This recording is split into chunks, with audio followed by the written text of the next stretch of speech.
the Beast Swarm Ranger, where you can have like mushrooms and then like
Never saw me coming. As I was coming up, no, I'm kidding. But Yeah, yeah, I yeah. did play I did do the new patch for Baldur's Gate. I did not want to Already, play. Yeah, I didn't want to play any of the subclasses, but my boyfriend did. you don't want to try like Shadow Sorcerer? Have a evil No, hound helping you? no. I was No. like, wasn't into it. My boyfriend's really pumped about Hexblade, so he really wanted to play that. Yeah, that's yeah. So That's I min found maxer's something. dream. Yeah. I Hmm. I found something to play, but it's none of the new stuff. Really? Okay, okay. Cool. Yeah, it's something that was a mod that I downloaded it. I was like, all right, I'll play this. Ah. What is it? What's the subclass? It's What is it? Twilight Cleric. Ah, okay. Yeah, fantastic. Yeah. I wanted to I see what they did to it with the aura and stuff. It's well, here's the interesting. I thing. mean, I will say, in Baldur's Gate, you get to experience a lot more of the combat side of D&D as well, right? In D&D, we are told as DMs, it's like, yeah, have your party fight 4 to 6 times a day, 4 to 6 different fights a day, which is not really fun eventually, right? After 2 or 3 fights a day, you're like, oh god, can we knock it off? I don't want to fucking fight anymore. I want to rest and keep like I want to like talk to some people and develop my character further. In Baldur's Gate, it's like, yeah, at night, go around, talk to your NPC friends as much as you want to and such. But the game is about fighting. You walk around everywhere. You get to use a lot more of these abilities. So classes like Twilight Cleric, with cool abilities like that Shroud of Twilight, really get to shine because it's like a short rest ability in a game like this. It's fantastic, or I'm guessing at least it is. yeah, it's interesting. I mean, I wanted to see how they added it in the game because it's not one you can play, right? So I was like, I want to see what they could do with it. It wasn't terrible. Okay, I'm curious visually. Like, what does it look like? Is it like a big old fog cloud on top of you, or was there an No, old it's just a modded? ring. Just a ring, and then Oh, you have okay. like a little glowy on your chest, and when you get near people, they have it. Interesting. That's it. Interesting.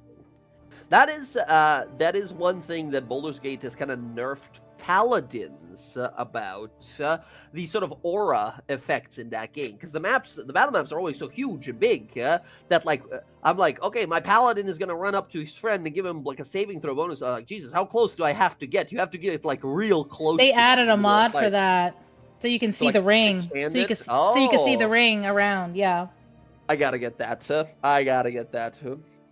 Can't be Yeah, I made guessing my anymore. boyfriend download some mods, not too many. I just wanted one hair mod.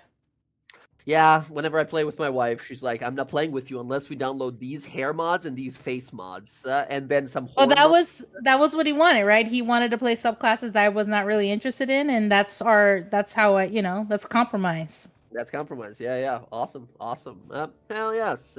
I am not going to be playing the newest patch yet. I want to definitely play with some friends. Want to play like the origin characters, but we're going to give it like a week or two to let all the modders catch up.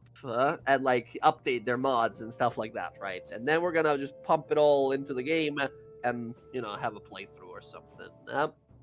So Yeah, I had to yeah. get the cool little like moon dice. I was like, I'm gonna grab this, and he's like, I have to download all this. I'm like, yes, you do, unless you don't want me to play, and then you can play by Uh-huh. yourself.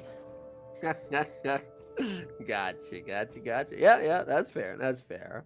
But like I said, I wish they added something that was just like you get your list of mods, you click one button, it generates like a code or something, and you just send it to another person. They copy paste it into their own thing, and it just downloads those mods. Yeah, I had to send him But a screenshot so he'll know I which ones to know get. that's what I've been doing with my wife as well. Walking over to her fucking computer, looking at her fucking list of mods, and running back to my computer. I didn't have too many. I only had like three or four. That was it. Okay. You're not as bad. You're I not as added bad then. Tasha's because Tasha's. I wanted to get some extra feats, some feats that they had. I wanted to get Ah, that. cool. Cool. Very fun stuff. Very fun stuff. Uh, yeah. When I play with my wife, she's like, "And this mod, it lets you summon this pet, and then this mod, it lets you summon this pet. This one lets you summon this one." I was like, "Why are we? I'm not gonna use these in anywhere." She's like, "No, you have them as friends. They come with you as friends." There's one that Yeah, she wanted. There was I like don't a have any of displacer those. beast, like a gigantic white displacer beast that comes with you. I was like, My character doesn't like Displacer Beast. His parents were killed by a Displacer. She's like, shut up. No, we're getting it. Man. But yeah. There was some cool clothes mods that I was like, the camp clothes. I was like, oh, I like this. This looks I kind mean, of cool. I always get that one. I always get that one because I want to be dripped out, man. I want to look cool when I'm adventuring. Get some, like, colors, dyes for clothes and stuff. Just want to look cool when I'm running around.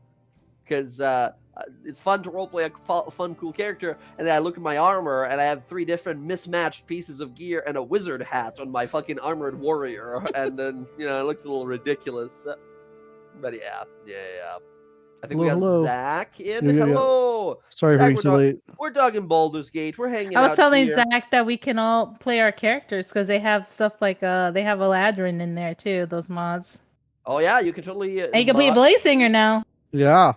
You can totally have. There's mods as well to expand how many players can join a lobby as well. So you can. Oh, I didn't know have, that. Like, yeah, there's like a mod. Well, I don't know if it's in the games mod manager. It was definitely on Nexus mods. That was a thing that people played. I watched someone play a 10-man game. There was 10 people. Oh my god. Nightmare. Absolute nightmare. I bet. But if you're like, hey, we're an adventuring party, we have 5 or 6 of us, yeah, you can totally play Baldur's Gate as 6 people at the same time. But yeah, fantastic stuff. Very, very fun. They've added, people have started to mod in their own campaigns. I think we talked about this a little bit before. People are adding full-on campaigns, like making adventures now in Mod Manager, which is kind of That's wild. amazing. So yeah, it's. I really hope Baldur's Gate gets the Skyrim treatment, where it gets this fucking incredibly passionate community of modders that mod it like 20 years after the game came out. Right? Skyrim mods are still going strong, man. Granted, most of them are sex or porn related, but still, there's some decent ones in there, like better UI and stuff like that. So I'm just hoping Baldur's Gate gets the same sort of same kind of love from its community. But yeah. Well, with Wizards of the Coast kind of abandoning the whole like virtual tabletop industry, I think Baldur's Gate 3 is going to be kind of like the staple for the next decade or two. Yeah, the D&D video game for sure. That's a damn shame, man. They did such an incredible fucking job with the game, and everyone was so bummed when they heard we're not doing it anymore. I think that's smart, to be honest. I mean, and what's his name leaving? There's a lot of there's a lot of people that left Wizards. Like, what's his name? Perkins left, and so did that game developer. Oh yeah. Well, here's the thing. I will say I heard about that. People are like, oh my god, Chris Perkins left. I can't believe it. What is happening to my D&D? And Chris Perkins said hey, I've been with the company for almost 60 years. I'm retiring. So he didn't leave because of a problem. Best I understand. It's just he retired. He's old. So. Which is crazy to think about. He don't seem old to me. I mean, he's done he put in work for 2 decades. I think the man deserves a break for a little bit. Yeah. Which is crazy to think about. Eventually you get too old for D&D. I refuse this notion. I refuse this. But yeah. He did Acquisitions Incorporated for 20 years, right? They did that shit for 20-something years, every convention and shit. Some of it's really fun. I've listened to some of it. It's good. It's great. I absolutely love the ones with Patrick Rothfuss. He's fucking great. Love him as a D&D character.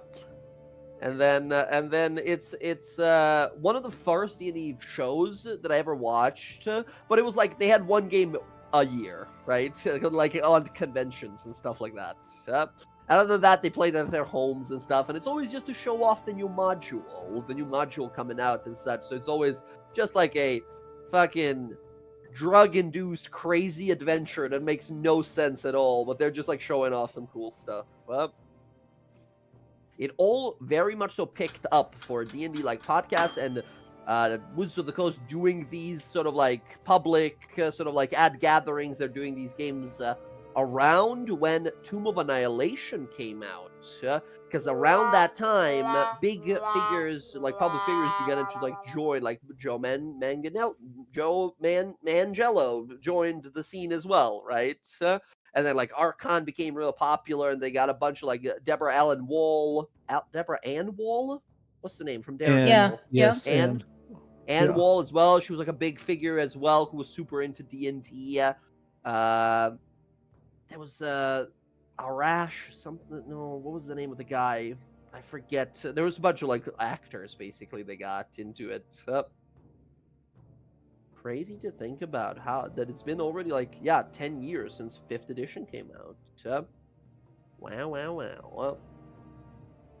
Those of you who are into just like watching D&D, Critical Role. Critical Role is over now, but they're doing like a Sam Riegel is DMing. Oh, I want to see it so bad. A camp adventure with a bunch of like kid characters with like I think Brendan's in it.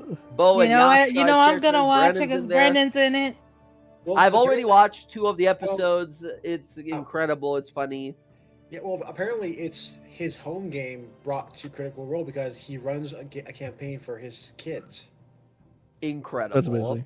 Incredible. That's right. He had like a kid. I think one. He has 2 kids. kid? He has 2. Oh, 2, Yeah. really? Okay. He has a boy and a cool. girl. Amazing. Yep. Hell yes. Yep.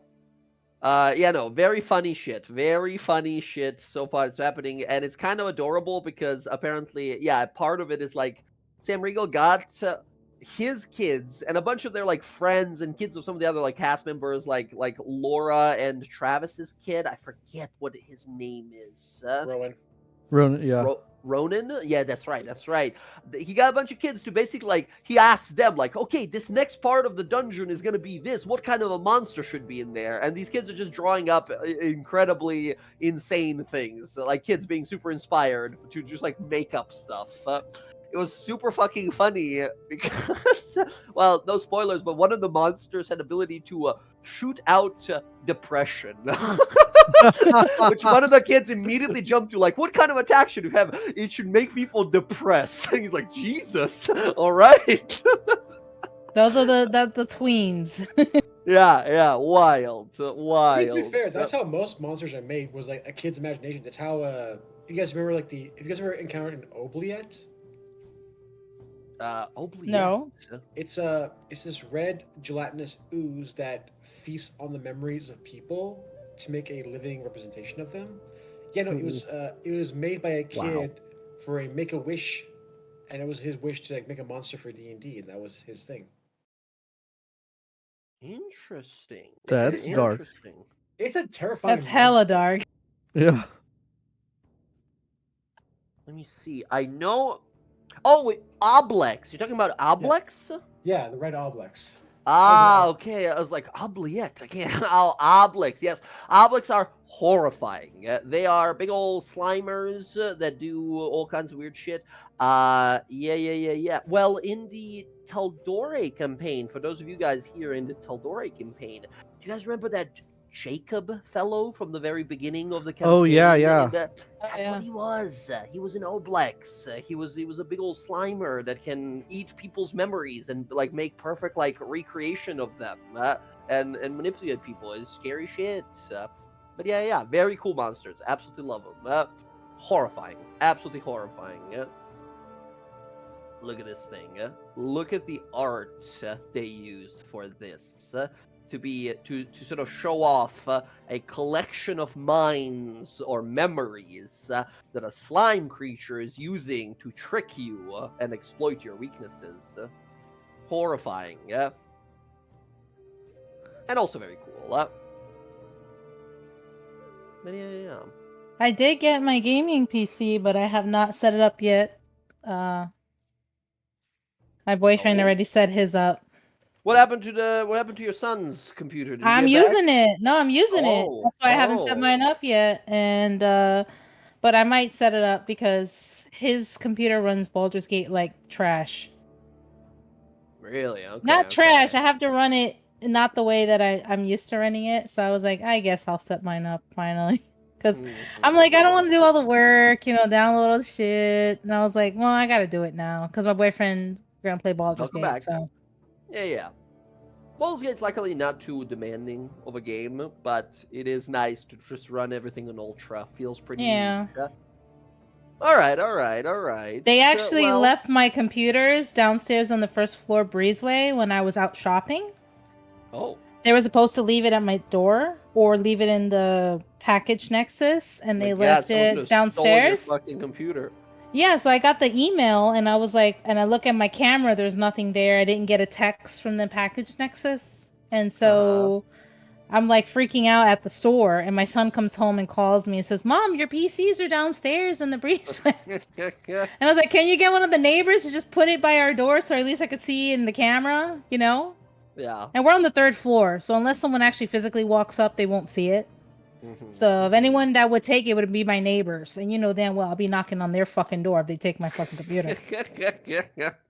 Hey man, if I was your neighbor, I wouldn't mess with you. You seem cool as like a person to play D&D with, but I don't want to get into a fight with you. You seem like you would. I would knock on the door like the police, like bang bang bang. You better get my fucking computers. Where's I know my you got fucking it. PC? Yeah. All right. Well, friends, always glad to catch up with you all. Hopefully Rav is going to be back soon, but I think he said he's going to be able to hear us as we're going here. So that said, if you guys are already here, I think it's about time we continue where we last left off. And what a thing to leave off on here. Quick check. Jess, you reconnected. You all good? Yeah. All right. Sounds good.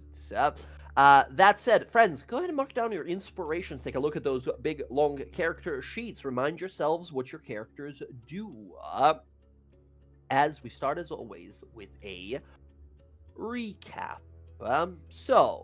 Previously on our adventure, after a 1 year sort of time passage, all kinds of downtime and achievements we strived for, the party went to a 1 year celebration. There was a giant event. The whole city of Rosona was lit with excitement and sort of joyous occasion as you all made your way to the Lucid Bastion, the sort of holy temple and the palace of the Bright Queen, Layla's Kryn, where, of course, again, you were invited as the guests of honor. We drank and we reveled and we danced together. All the meanwhile, Talion, inquisitive as always, uncovered something. Something strange was going on. He sort of followed this one person who was acting suspicious and uncovered a dastardly plot. A large group of these assassins and mages have seemingly infiltrated the party and attempted to kill the queen. They failed due to your guys' quick wit and action and reaction here, but as one of their powerful mages, what looked to be some sort of a tiefling woman, attempted to use some sort of a artifact to capture the Bright Queen, draw her into the artifact, the strange Rubik's Cube looking device.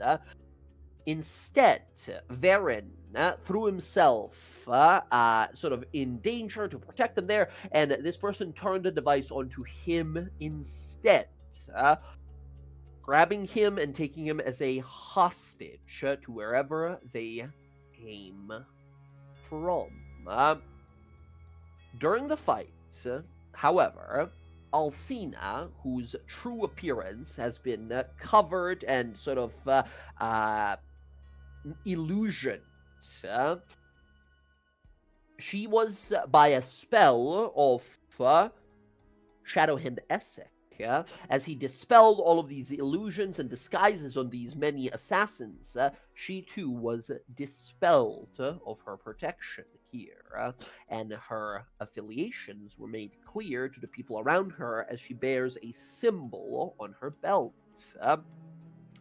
She and the party are now brought into the room where her fate would be decided. As we sat here patiently thinking of what to do and say here, just now, the Shadow Hand, Essek Thalis, stepped in and invited the scout captain, Talion, to step out and speak with him privately. Apparently, the Shadow Hand has a special mission here for Talion that could just save his brother, the Task Hand. So, as Essek summons you outside there, you see his robes still stained in blood, his own and those many that he has sort of destroyed with his mighty spells during that battle there. Talion. He sort of invites you out. You see some of the guards have been stationed here. They're kind of looking and observing the party at the moment. He sort of looks to you, says, what a bloody mess. This was not the kind of evening that the Queen was hoping for, that's for certain. He looks over to you and says, as you understand, this person that came with you all, they seem to bear affiliations, strong ones, with the Empire. The Queen was very distraught and wants something to be done. Well, first of all, she wishes to find out how this all even happened.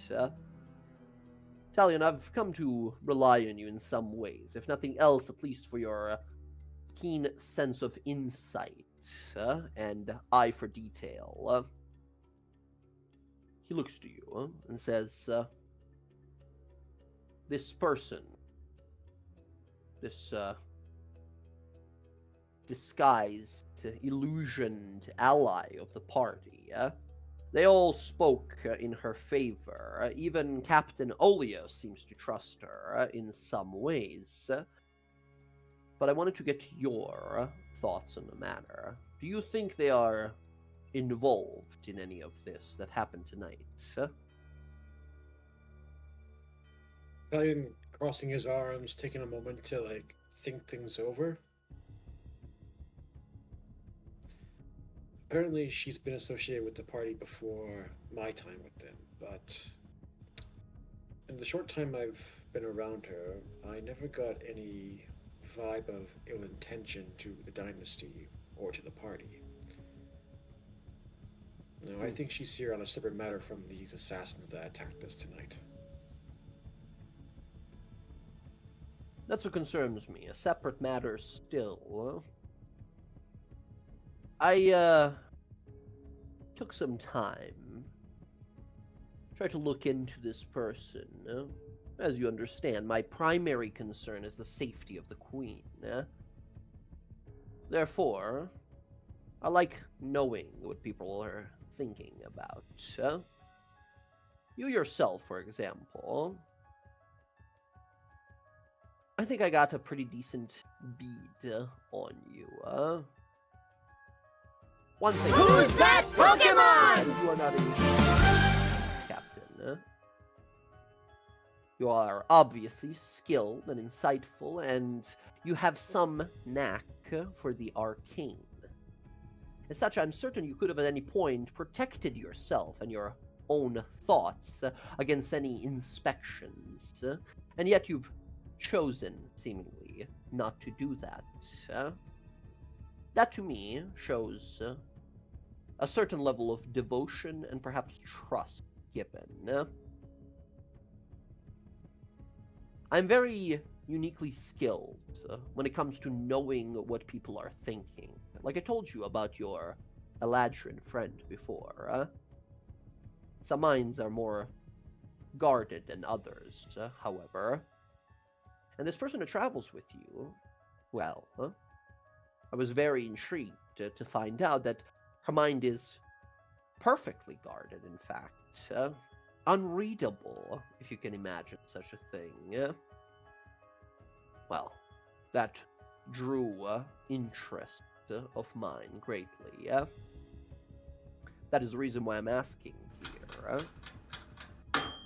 If you think they are to be trusted.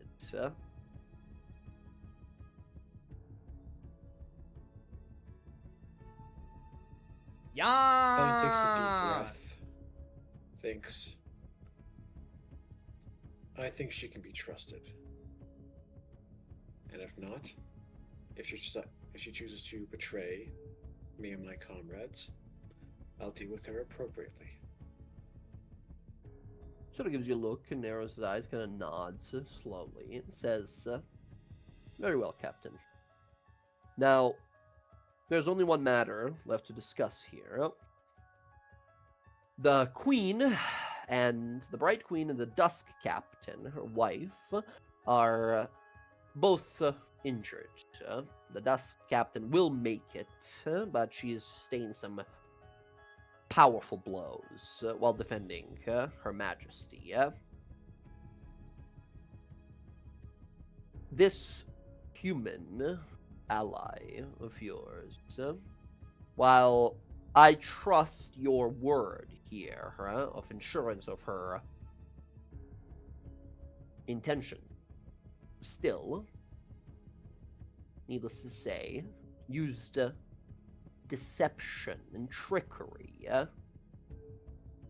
From what I've heard, she even requested a private meeting with the Queen herself. That said,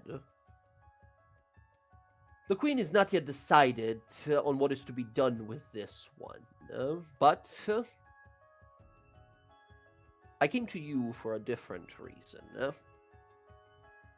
I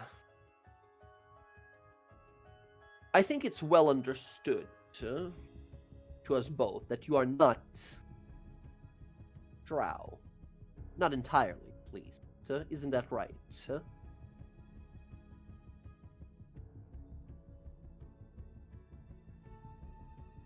Colleen doesn't answer, he just stares at him. You see him sort of inspecting your facial features, your ears, here, your hair, says, to an untrained eye, it could almost seem immaculate, exact, same, but not to me. I can tell. Don't take this as an offense, of course, as I think that exact feature could be a great help in what I'm about to ask. Well, first things first. If you want this ally of yours, whose fate lays in balance as we speak, this Kara, to continue acting as she was before, if she's able to prove herself not a threat, and not involved with this plot, to prove her loyalty at least to these heroes of the dynasty, including yourself and the rest of your allies who helped destroy the Children of Malice. If she's able to prove herself an ally to you all, then, of course, she's an ally to us too. But with no record of her being or mention in the past, other than a mysterious figure that showed up here and there, the Queen's gonna need some concrete proof, from the mouths of these assassins, perhaps, as well. But after that is dealt with, your half-heritage could perhaps be a potent weapon. These people that attacked us, they were obviously Imperial, Dwendalian. Some of them were even Scourgers, we are certain. The hidden, secretive agents of what is believed powerful members of Cerberus Assembly. I need someone on the other side of the mountain, and you and your friends, perhaps even if this Kara is proven to be innocent, you all could be an excellent asset in rescuing the Taskant, my brother. This is not an order, Captain. This is, believe it or not, a plea of sorts. Business is business, and my purpose will always be the safety of the Queen. But this is my brother. They took my brother. I'm not one for explosive reactions or emotional outbursts, but, well, do you have any siblings, Talion?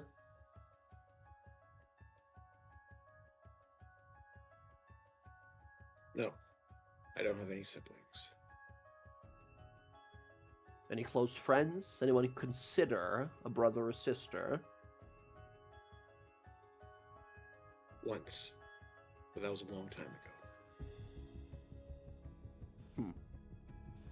Then perhaps you understand that duty, while certainly important, family, and bond like that, can put great strain or even distraction against what we are here to do. As such, I cannot be directly involved with this. I am afraid that my emotions might get better of me. I want you to think about this proposal. I want you to bring it to the rest of these heroes. And if tonight even you are able to bring proof of this Kara and her innocence in all of this, if there's any to be found, I would like you to bring this to them as a potential mission assigned to you by the dynasty itself, by the queen of your dynasty. If you wish to find more information, one of the assassins was found wounded outside.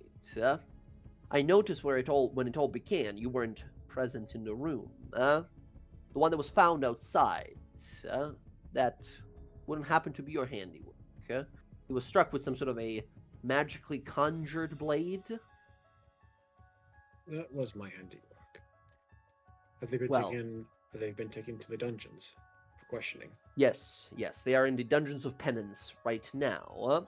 He flicks his wrists and a key appears and he hands it to you. He says, a key to their cell. I was going to get my hands dirty interrogating them later, but the proof of innocence of your new ally, Kara, here might lie in balance, and if this person has any answers to give, it would be more useful to you all in this moment. If you wish to investigate them, interrogate them, or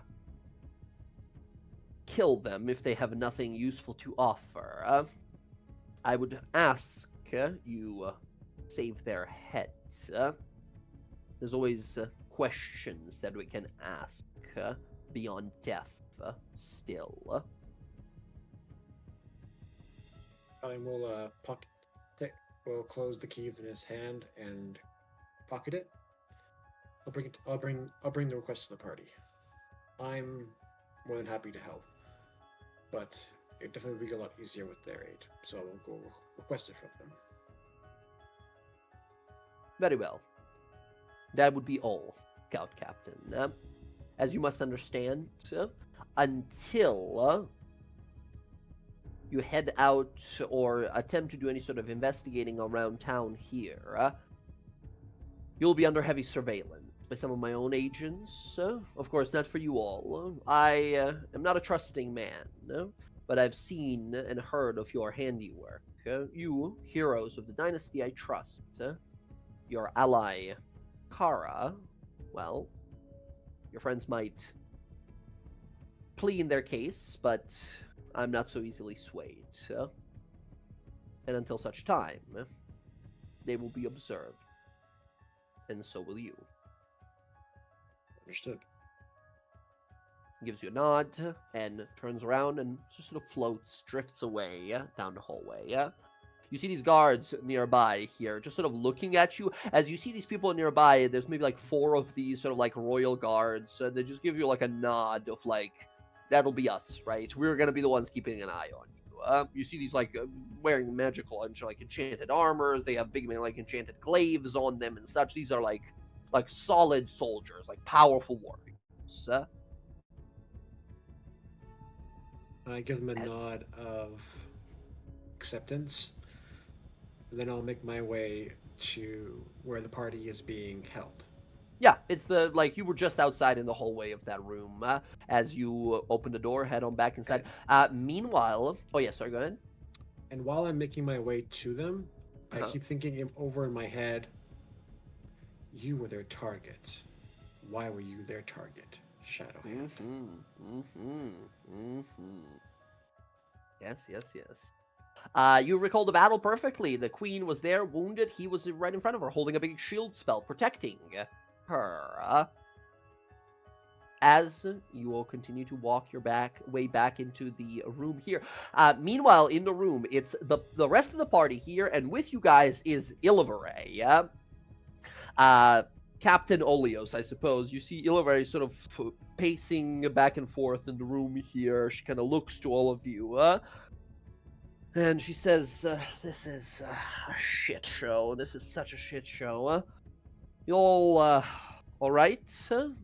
Alondra, you took a hit or two there a few times. Are you well? We can get one of the healers to look you over. I got fucked up. That sucked. Right. Kind of almost died for a second. It was brutal. I didn't expect to. Came to dance, not to fucking, Well, yes. Dango. You should really look into getting some heavier armor, perhaps. I see you dancing around the battlefield, but maybe a shield would be a great idea. It's hard to dance with a shield, don't you think? Well, I suppose I'm no dancer like yourself. In either case, kind of looks over to Odo, says, you were struck a few times as well. I hope your wounds are recovering. Ayla, I saw you were healing people. I think you might be the only reason why the Sunbreaker Olomon is still alive. Are you well? I think Ayla is kind of just laying, slouched, laying against the wall with her eyes closed because she's praying. And she opens her eyes slightly, but she doesn't say anything in response because she's going to continue to pray and focus. She's severely distraught, and she doesn't really want to talk. Yeah. You see her kind of narrow her eyes at you and kind of look a little saddened. And I think she looks over to Kara / Alcina here, says, what a way to find that out. Mass Dispel, of all things. Who's that Pokemon? Yeah, it happens. Can't account for everything. Certainly, but well, you and I have spoke before many a times. I trust your intentions, but I will say that was very unfortunate way to find out. Queen's life was in danger, and then such a reveal was definitely shocking. Yeah, I haven't seen. Well, I thought I hadn't seen you in a very long time. Your friends said you parted ways a long time ago. You decided to come back.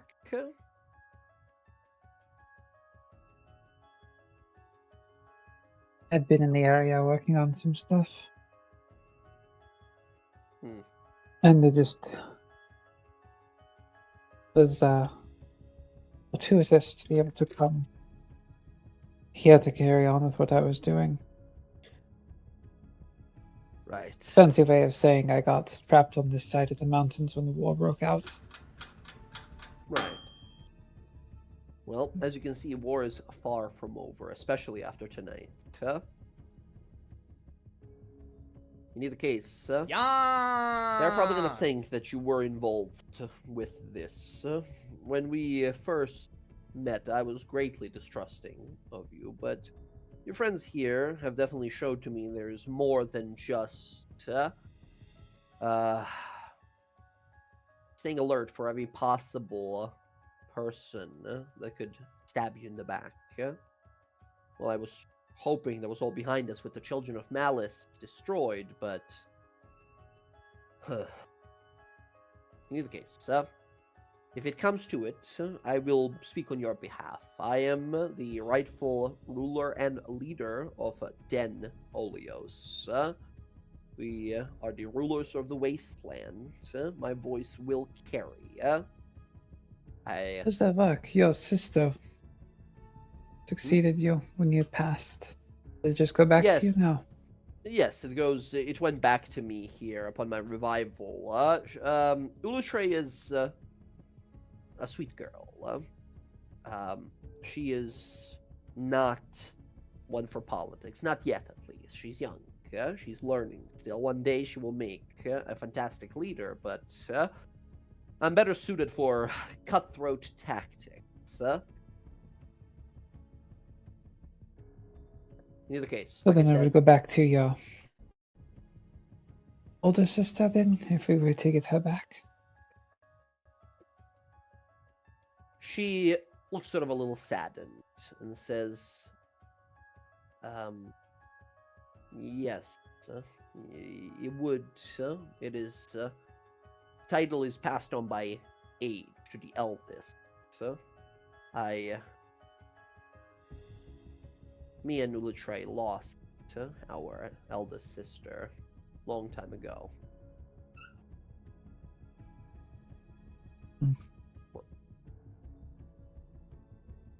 In either case, I will go and see what the news is, find out what is going on, and learn what is to be of your. I know where your family's Luxon is, if you want it. Her eyes sort of go wide immediately, says, what are you talking about, sir?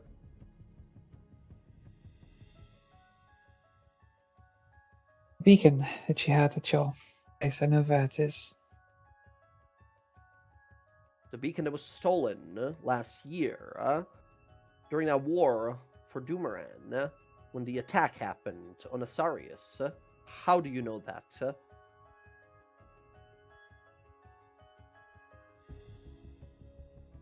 I'm not just a treasure hunter. But if you can get me out of this, I can help you get it back.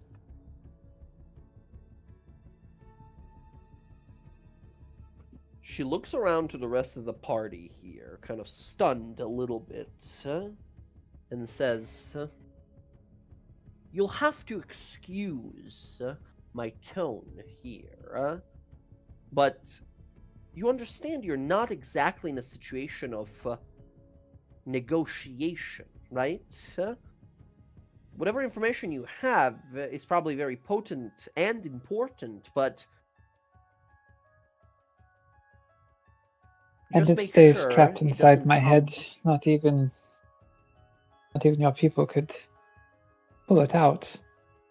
I don't want to strong arm you least of all. But I have something you want, more than willing to give it to you.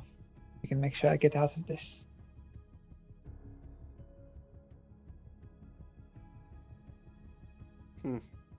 You're sort of thinking it over, and she sort of looks back at you and says, you're a very unique individual. To demand things from this position is arrogance, madness, or both. But I suppose we all do whatever we can to save our own hides. I will inquire about your request. I will go find out what the Bright Queen is thinking and what the Shadow Hand is thinking. I will bring forth this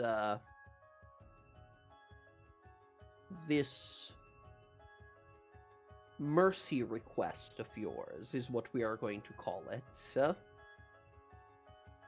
And I'll let you know what they're talking about. Until then, sit tight. And she looks to everyone, gives a sort of nod, gives a long look to Odo here of like, ugh, what a shit show. And then Odo will nod back. Yeah.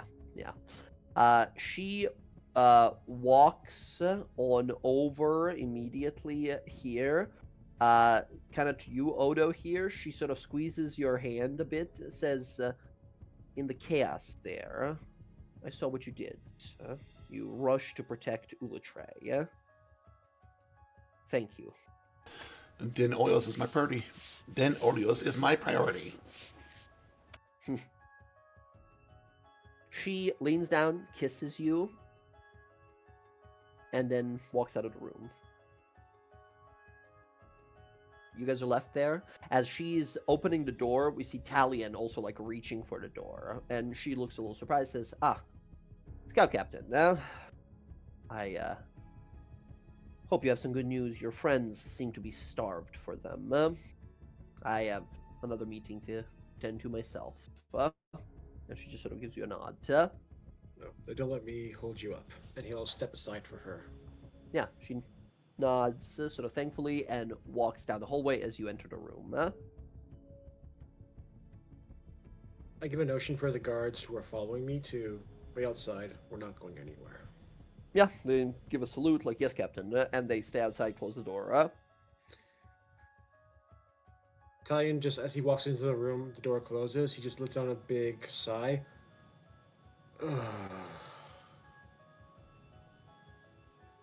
Well, that can't be good. How screwed are we? Well, I think we're okay. However, and I look over to Alcina. Your head is on the chopping block. I think it's more firmly on my shoulders than people realize. But I may have a way to get your head off the chopping block, as Talion will produce the key he was given. What's it? One of the attackers was captured, alive. They've been taken down to the dungeons to await interrogation. The Shadowhand has asked me to interview them with an idea, to see how exactly they managed to infiltrate Rosona.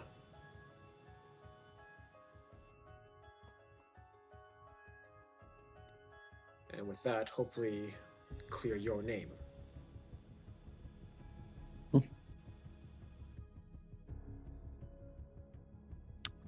Do you need help with that?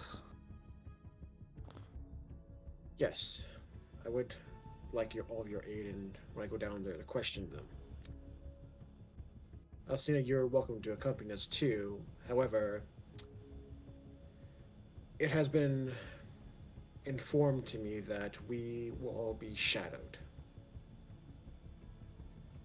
and under scrupulous eyes.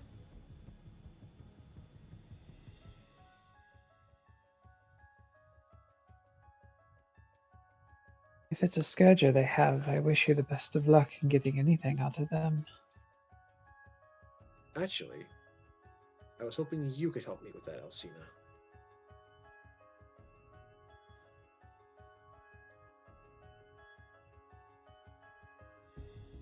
You want me to interrogate one of my own countrymen? More like I want you to befriend them as a fellow prisoner, gain their trust, and gather whatever information you can out of them. When you feel you've gotten all you can, I'll come back and grab you.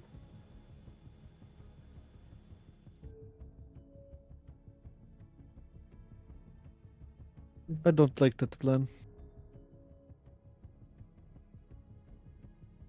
See what I can do for it. By the way, your disguise, is that an item that you have, or is that your own innate spellcasting? It's a ring that Essek took from me. Italian will begrudgingly go to his left pointed ear, take off the ear clasp, and he'll toss it to Alcina. Use that to disguise yourself as beaten and injured. I want you to give the appearance that you were tortured and interrogated. I'm already beaten and injured and bleeding. yeah. You got smacked a few times with some magic. You don't look like you don't look tortured, but yeah, you've been through something. No. That's my idea. That's my idea anyway. Is I'd rather avoid causing physical harm to them, as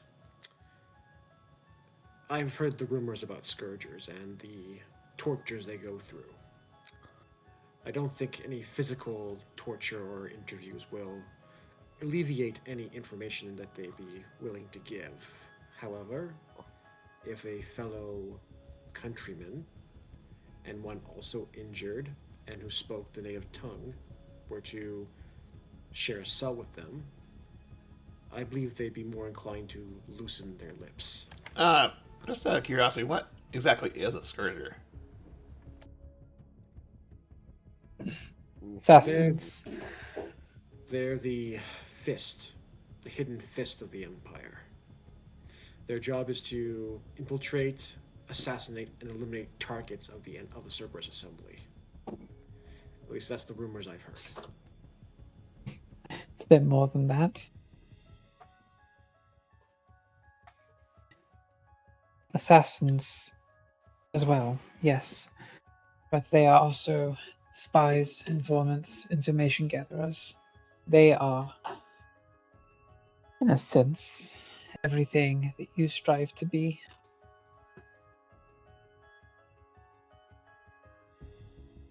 Do you say that to me? Yeah, she says that to you. You all watch as Talian's face, for the first time, shows anger. I am nothing like the Scourgers. And I'll choose your words more carefully next time, Alcina. Because right now, it's me, Oleos, who are trying to fight to save your life.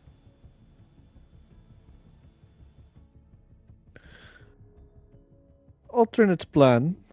We'll shelve that for a second, but just out of curiosity, is I have some truth serum poison. I'd have to go get to my gear, of course, but I think we should all do that anyways. And I once ingested. Who's that Pokemon? Coax the truth out of people. Just an alternate plan, potentially. Or something we can do in tandem, I don't know.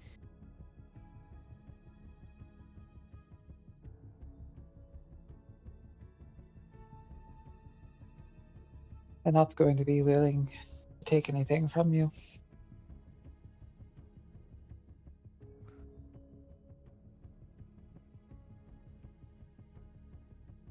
Anything you would bring them right out of the gate, they would assume is probably poisoned or laced with something. Yeah, true.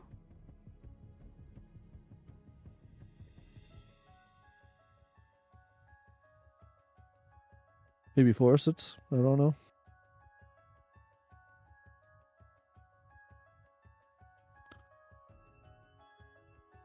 I don't know.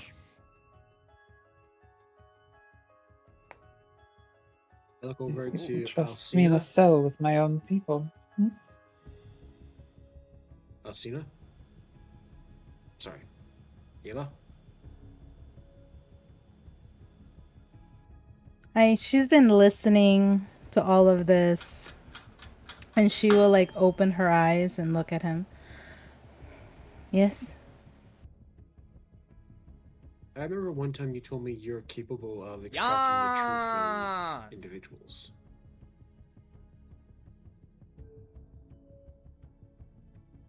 Yes. I mean, I could put down the zone of truth.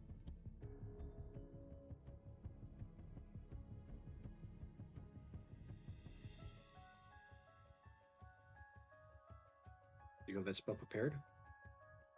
Of course. I will say they could just choose not to talk.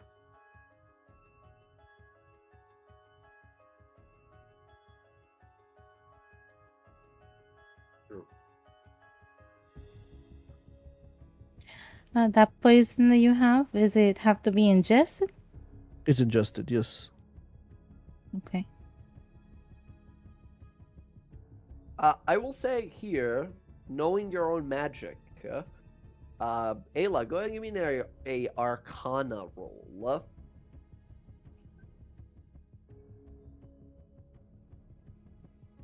You can totally have advantage because it's only one of the spells that is available to you. Arcana roll? Arcana, yes. This shit is not loading. Oh, there it is. Whoa, goddamn.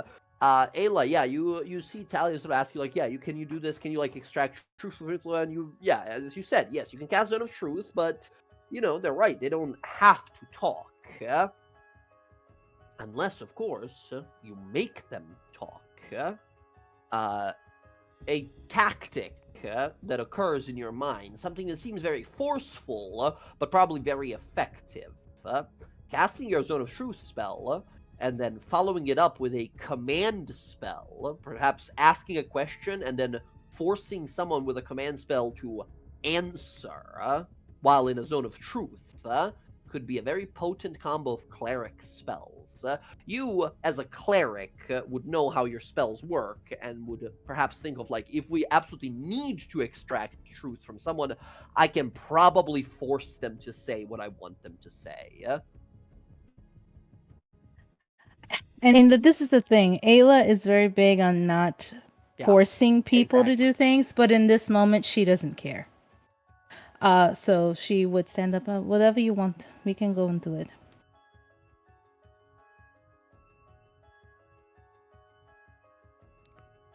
Ayla, we're going to get him back. You know that, right? Damn right we are. She wants to respond to Alondra, but she is so angry hearing this information about Cena.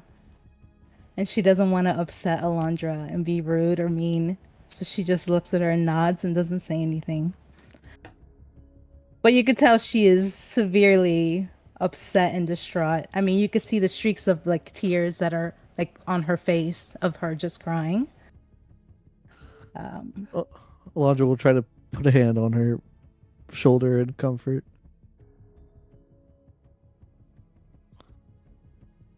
Odo, do you have any opinion?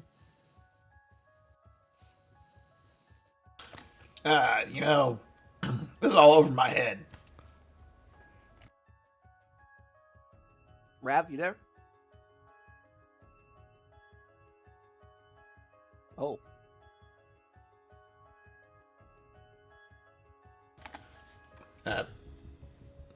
Yeah, Centrifuge is not my thing.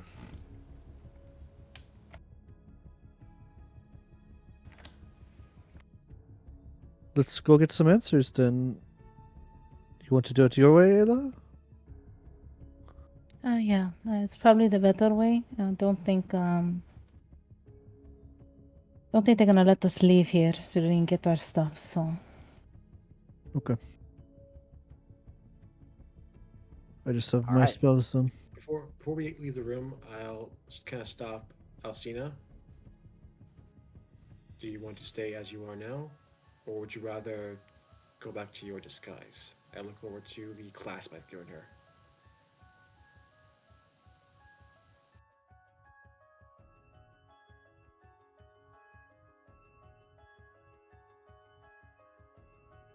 Well, if interrogating them, then probably best if they don't see me.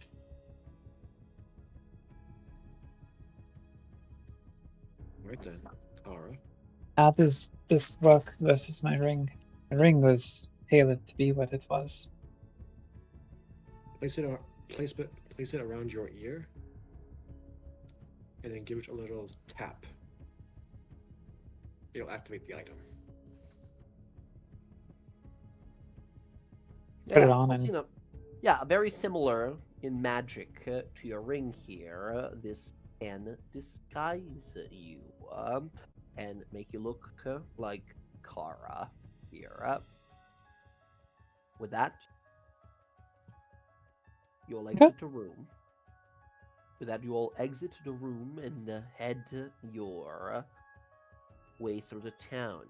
You are taken to a certain section of the Lucid Bastion that has a sort of a secret wall, a sconce wall that opens up and leads into a passageway below the palace grounds. You make your way down there. Well, quick question. Are we going back home to grab our gear and magic items and then going to do this? Yeah. God, that would be amazing if we could. Yeah. You I can. think we want to re-kit ourselves. Yeah, you can easily go back to your home in Rosona here, gather your things. You have your gear now, your armor, your outfits, your magical trinkets and itemry, all of it. You got all of it. Would you say that in that time we would have gotten, say, a short rest? Yes, you can totally get a short rest in the meanwhile. Anyone who wants to roll some hit dice or regain whatever abilities you regain on a short rest, go ahead and do that.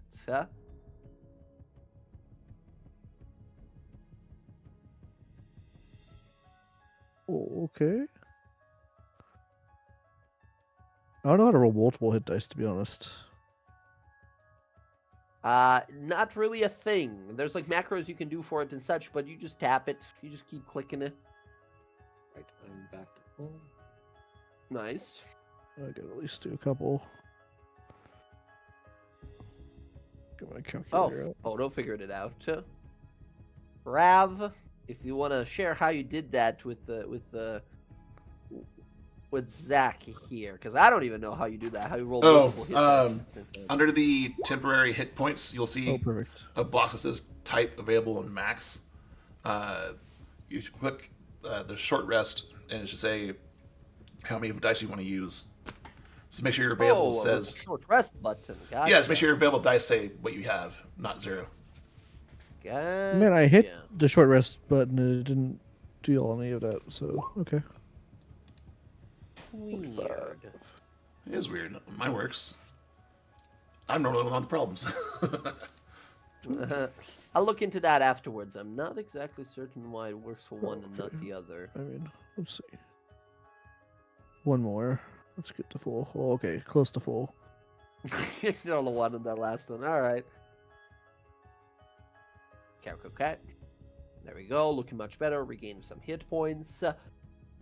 You guys head on through the Gardens of Rosona here and eventually make your way back home, pick up your gear and magic items, and then back to the Lucid Bastion where you are privy to a secret passageway that leads down beneath the city into a location known as the Shadowshire.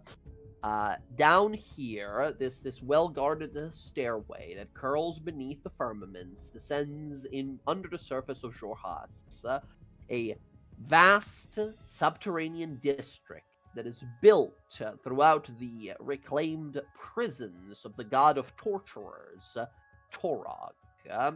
You see all kinds of less affluent dark elven individuals that live amongst the stone and glass abodes built into the rock and sediment.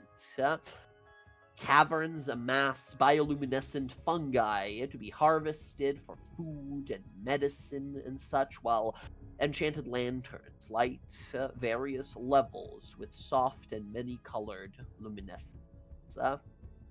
This magical underground farmland space seems to be established here, where sunless crops are grown to feed the city. You are led through this place, and here you find another, what looks to be a passageway into a dungeon, a place of incarceration. You enter the Dungeon of Penance. The many levels of this place go deep beneath the city further. This place is the closest to the Underdark that Rorsona gets. It is a terrifying oubliette that bears the marks of Kryn Dynasty's renovation of its upper levels, but become less and less so explored and redesigned, and less charged with the days of Gordranis, the deeper you delve. It is the largest prison in all of the dynasty. It is a microcosm of the dynasty itself.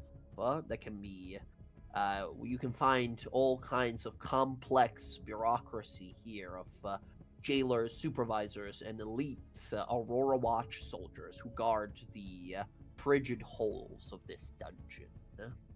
No light penetrates this place of cold gray stone and hard iron. No music lifts the spirit, nor laughter. Only the clinking of manacles, mutterings of the imprisoned can be heard here. As you all kind of enter,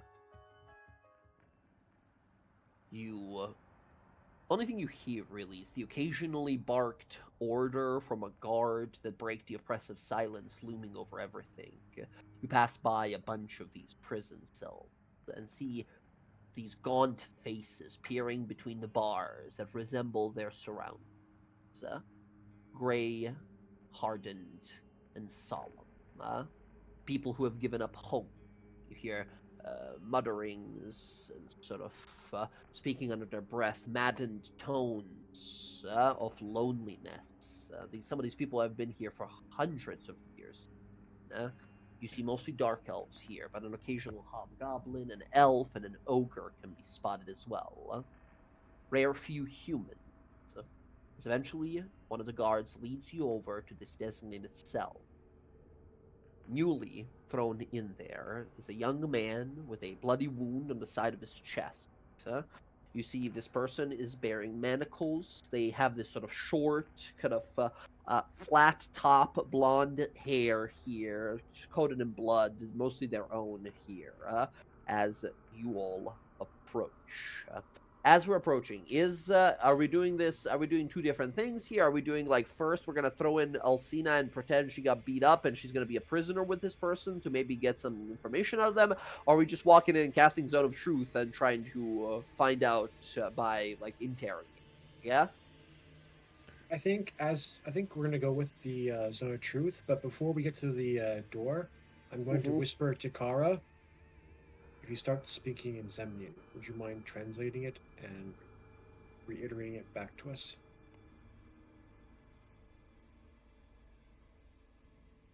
Yeah, I can do that. All right. You approach, you see this young man just sort of sitting there, kind of like groaning to himself, still in pain. As you all Who's that Pokemon? He looks first to you, Talion, here. His eyes immediately narrow, and you see his teeth grit. He says, "Come to gloat, Crick? You might have hidden me down here in this dark, lightless, desolate place, but it matters not.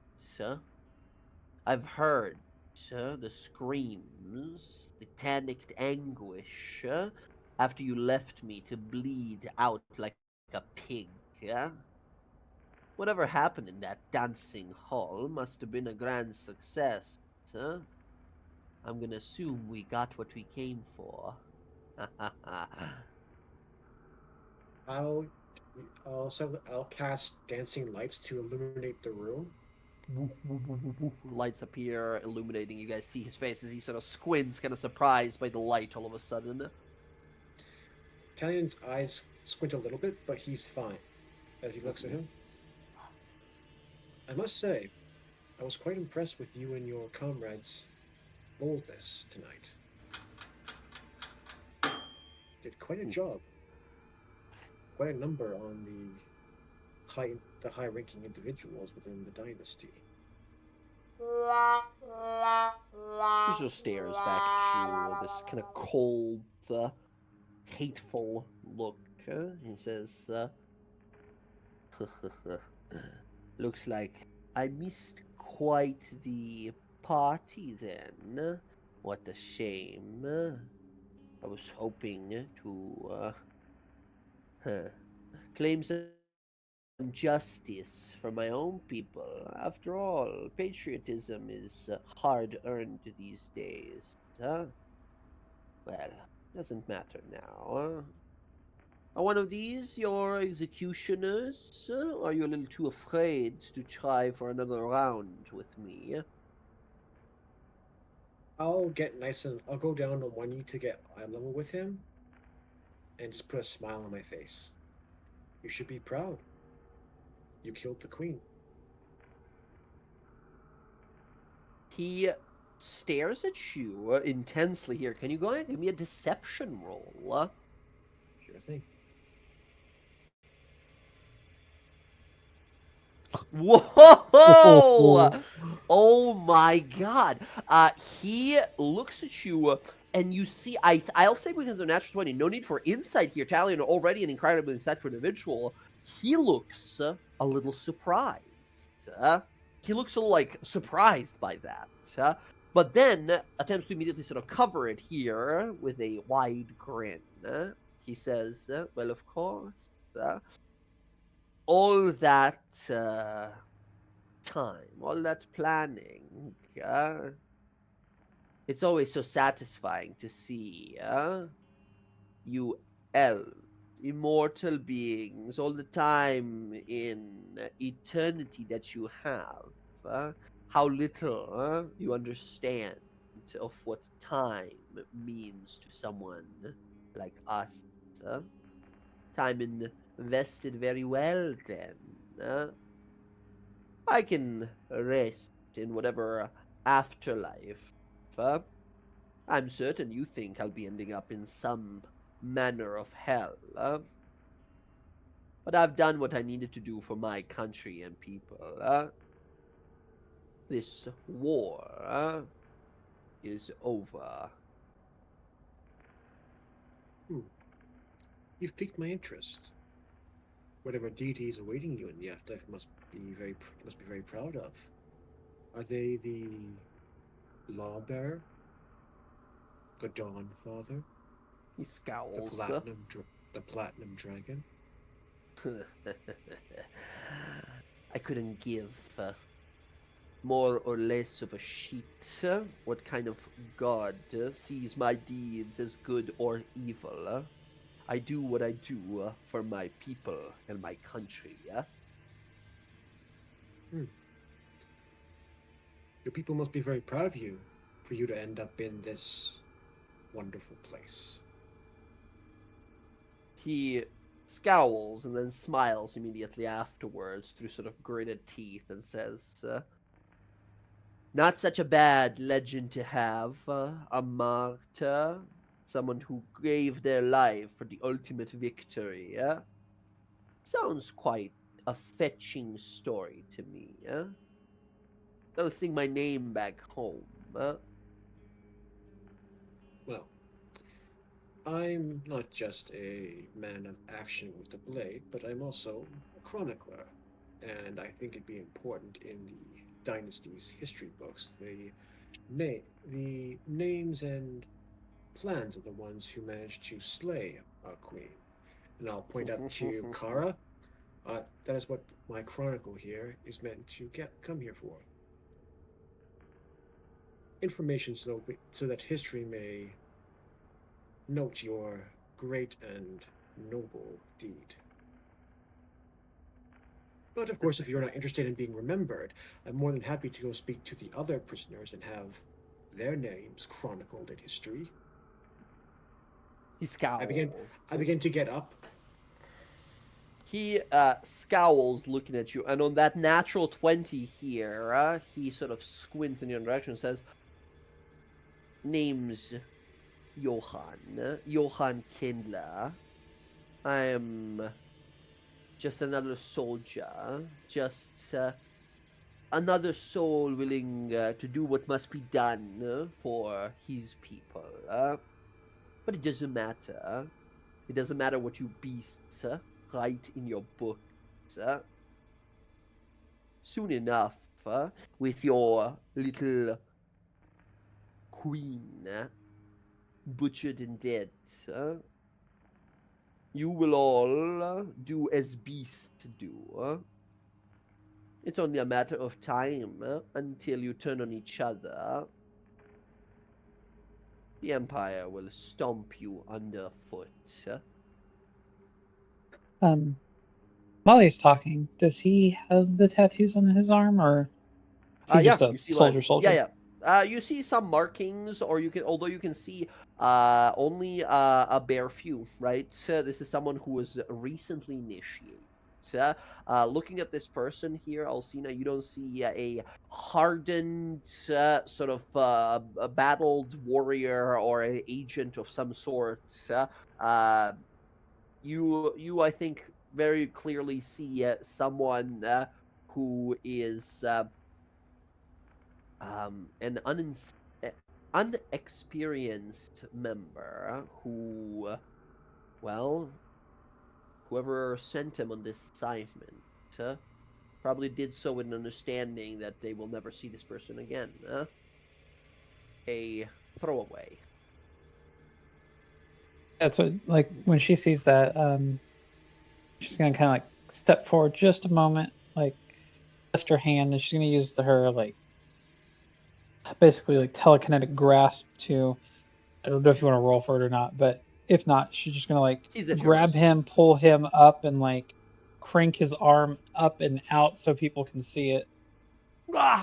He sort of twists his arm, kind of twists away, says, "What are you and he sort of holds his arm up, and we see these like markings along his arm, these strange geometric lines, and sort of kind of they are not exactly glyphs. They're not like elegant elven writing of arcane magic. This is more sort of geometric.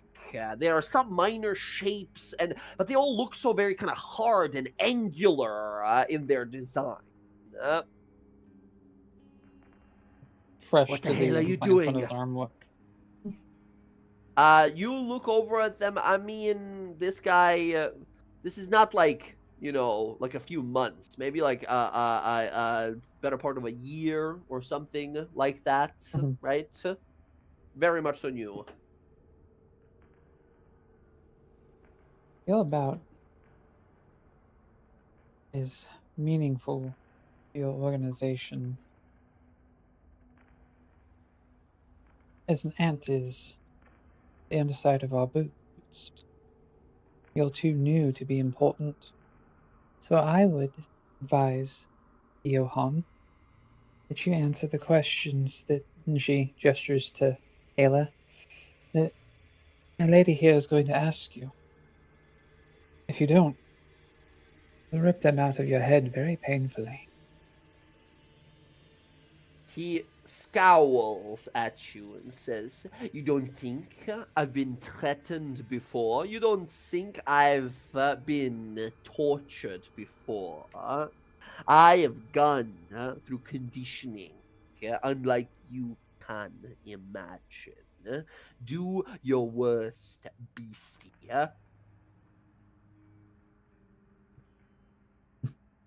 Ayla will step in with the staff of the Bright Queen, and powerful magic emanates from the staff here. The crystal atop it illuminates the room even further. As he looks at it with a moment of sort of horrified awe. This person is trained in arcane means of some sort and can immediately tell a incredibly powerful artifact as it approaches. Yes, she'll cast Zone of Truth. You cast Zone of Truth. The entire space is now engulfed with truth-compelling magic here. Those of you who do not wish to be affected would have to leave the cell and stay outside of it here. Otherwise, you're going to automatically be affected by this spell, as it does basically make you make a save every single round for 10 minutes straight. So if one of you guys wants to make 1,000 saving throws, go ahead. But if you fail one of them, you're permanently affected until the spell ends. So yes, you're gonna be under truth magic.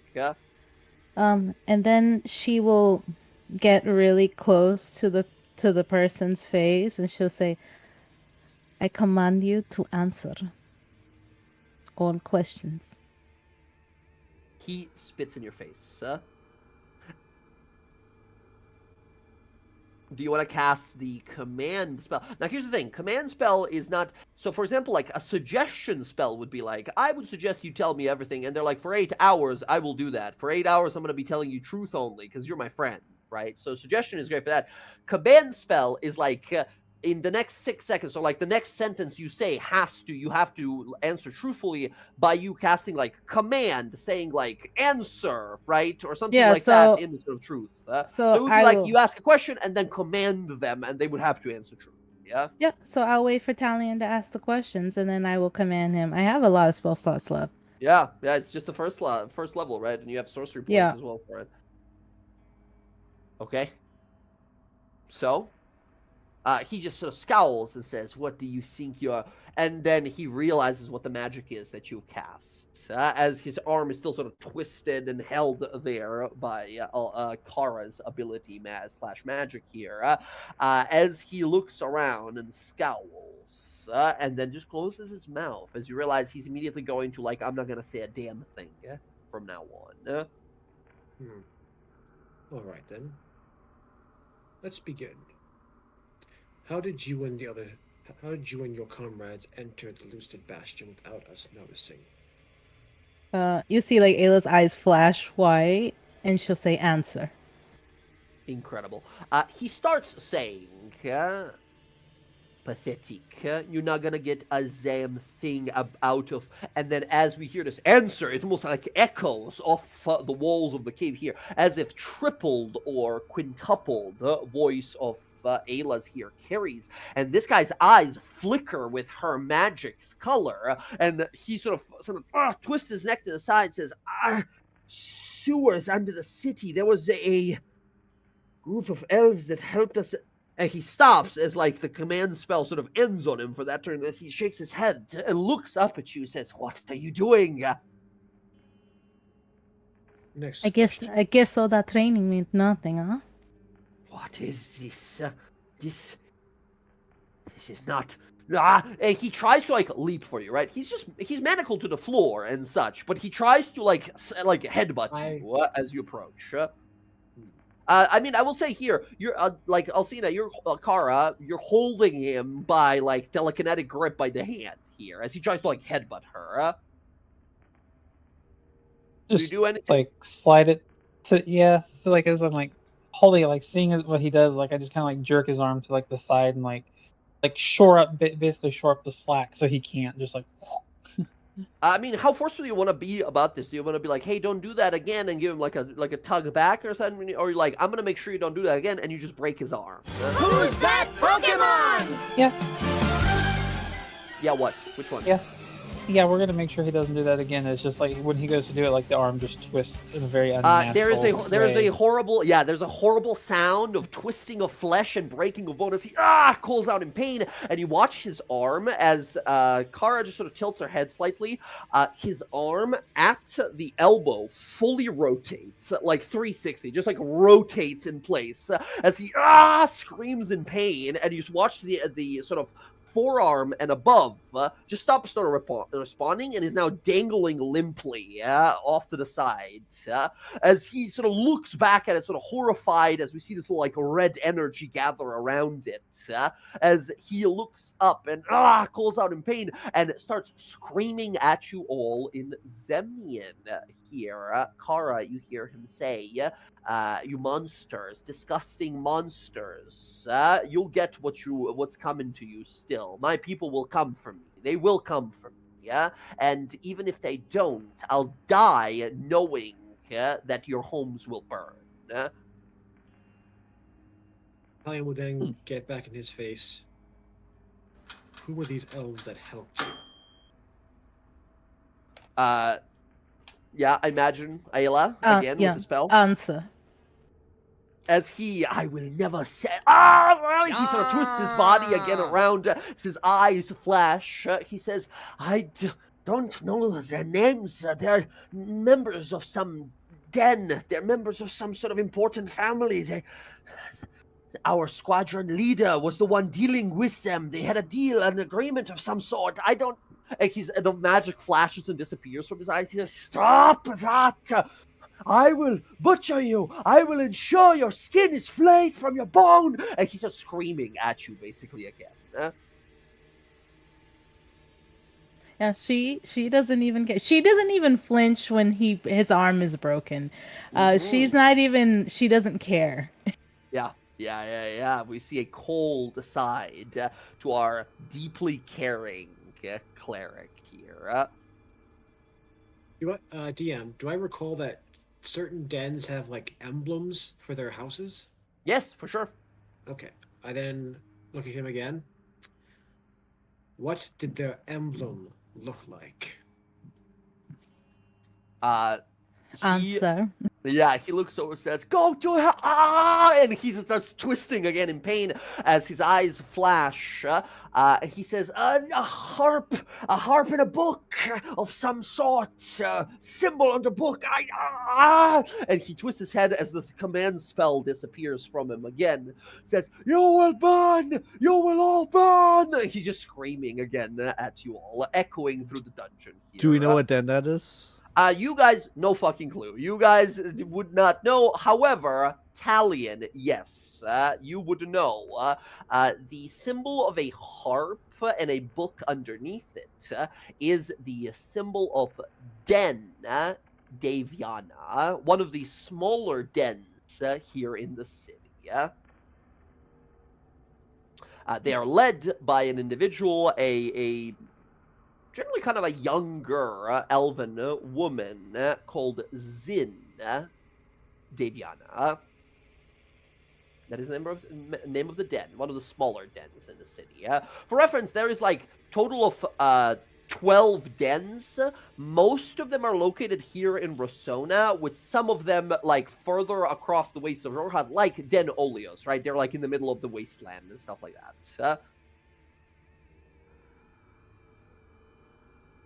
Shit! Damn it! And he's just screaming as you realize that he's powerless against this, right? I'm not making any saves for him here. Ayla, your spells are simply too powerful. Your spell save DC is crazy high as well, right? You say, and your will is made manifest. Your command is made true. And yeah, he's just screaming profanities. Filthy beasts! Crick! Monsters! That's so rude. He's just screaming. I say to him, I've been called worse than Crick. Well, we have some information. It doesn't matter. Your dynasty fell. Your queen bled. She bled because you couldn't save her. You couldn't do anything. And he just screaming. I grab him by his top of his hair and pull his head to the side. Ah! I have a secret to tell you. I lied. His eyes. Your people were slaughtered. Your empire failed. And when I find your master and your friends, they too will fail. But you, Johann Kelper, I will carve your name in Kryn dynasty history. The failed Scourger. No. I go over his head, I get up, and I tell everyone, let's go. And I leave, but I'll leave you with one last gift. I'll summon once more dancing lights, but dim it, and let these be the final moments of you seeing any light. Farewell, Johann. No, you lie. You lie. I didn't. No, No! And as we see the party gather and slowly start sort of leaving, we see the lights remain. We sort of linger on that shot of the hallway. We don't see him. We don't see you guys as you disappear into the darkness beyond with the rest of the guards here. And we hear this person just screaming on top of their lungs, "You lied! No! No!" As we linger, we see the lights slowly dim and then disappear as we sort of go to the full empty darkness of the dungeons of penance. You all march out of there through the Shadowshire up onto the streets of the firmaments above. And as you return with some information here, let's take a little break here. 5 minutes, friends, and we return to this investigation here as we learn some potent info here. Damn, Jen, you gave me chills. Good stuff, everyone. Excellent stuff.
as you'll emerge up in the firmament, now learned that the Den Deviana was somehow involved with this night's tragedy.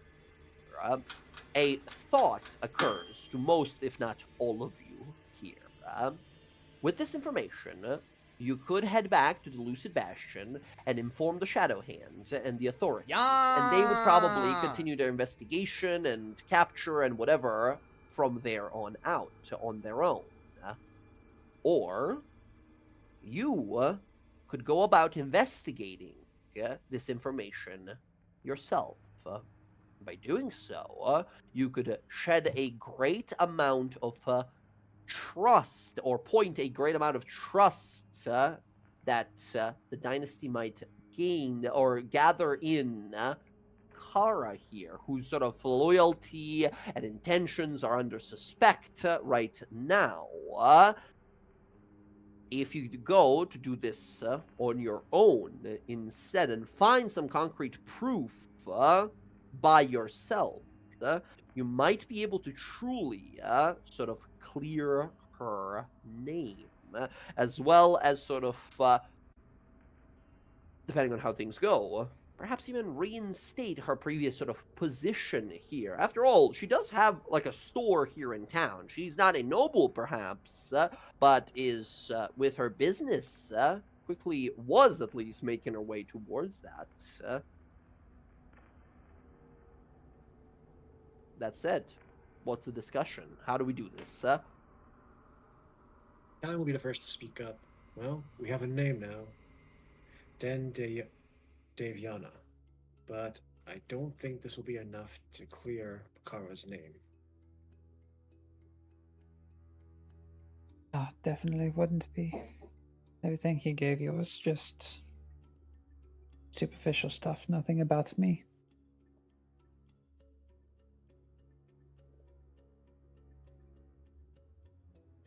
But sometimes brownie points go a long way. What's a brownie? It's this thing we have in the Feywild, you know, it's like chocolatey. Oh, you people in the Feywild. Ugh. We have them in the Empire too. They're really good. Oh, really? It's crazy. Yeah, we serve them warm with ice cream. Oh, in the Feywild, they're like freaking gold. Ice It's crazy. cream? We've lived a very sheltered life.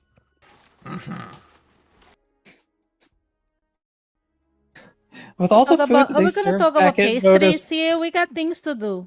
Can we go and do what we have to do now, please? Thank you. I'm just gonna start walking. Well, you don't even know what you're doing. You don't have a plan. we have a name, and we know they met underneath in the sewers beneath the Lucid Bastion.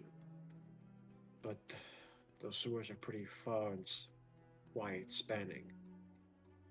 Well, I say we go find these people. Den Deviana.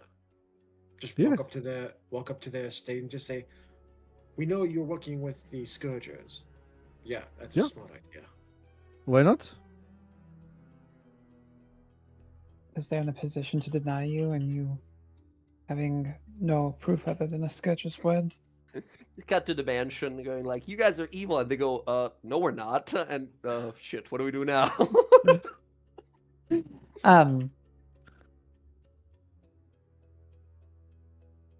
I bet speaking of which, oh yeah, sorry, go ahead. I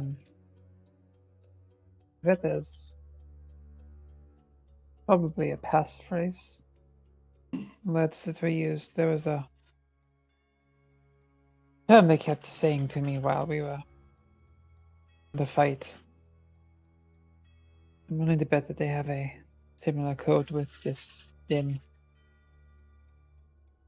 Means with which to identify who is who.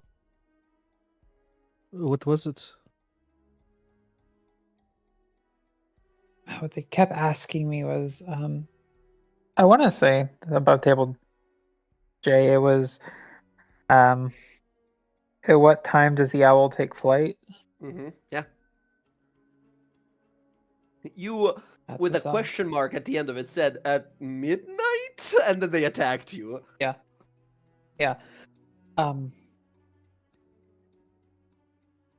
Yeah, they kept asking what time does the owl take flight. Hmm. But that doesn't. It would be, as us arriving would have to give an appropriate answer, even if they are the ones that would be using it as well. You know, it's very not specific. What kind of owl are we talking about? Different kinds of owls have different kinds of flight The patterns. Dundallian and- owl on our crest. You think to yourself, Landra, yeah, you've seen it before. Well, the symbol of it, at least, you've seen in some sketches and some propaganda posters around town here and there. But yes, the Dwendalian Empire's symbol is a owl flying over a thing of wheat and a crown. Barnabas will land on my shoulder. I'll look to him. Yeah. You know anything about this? He just spreads his wings, tries to imitate it. What time do you Rainbow take owl. flight, Barnabas? He flies up directly into someone's window and knocks himself out. Seems about right.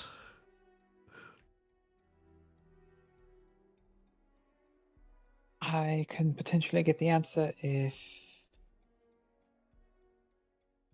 you give me a moment to run back to where we were. Back to that person?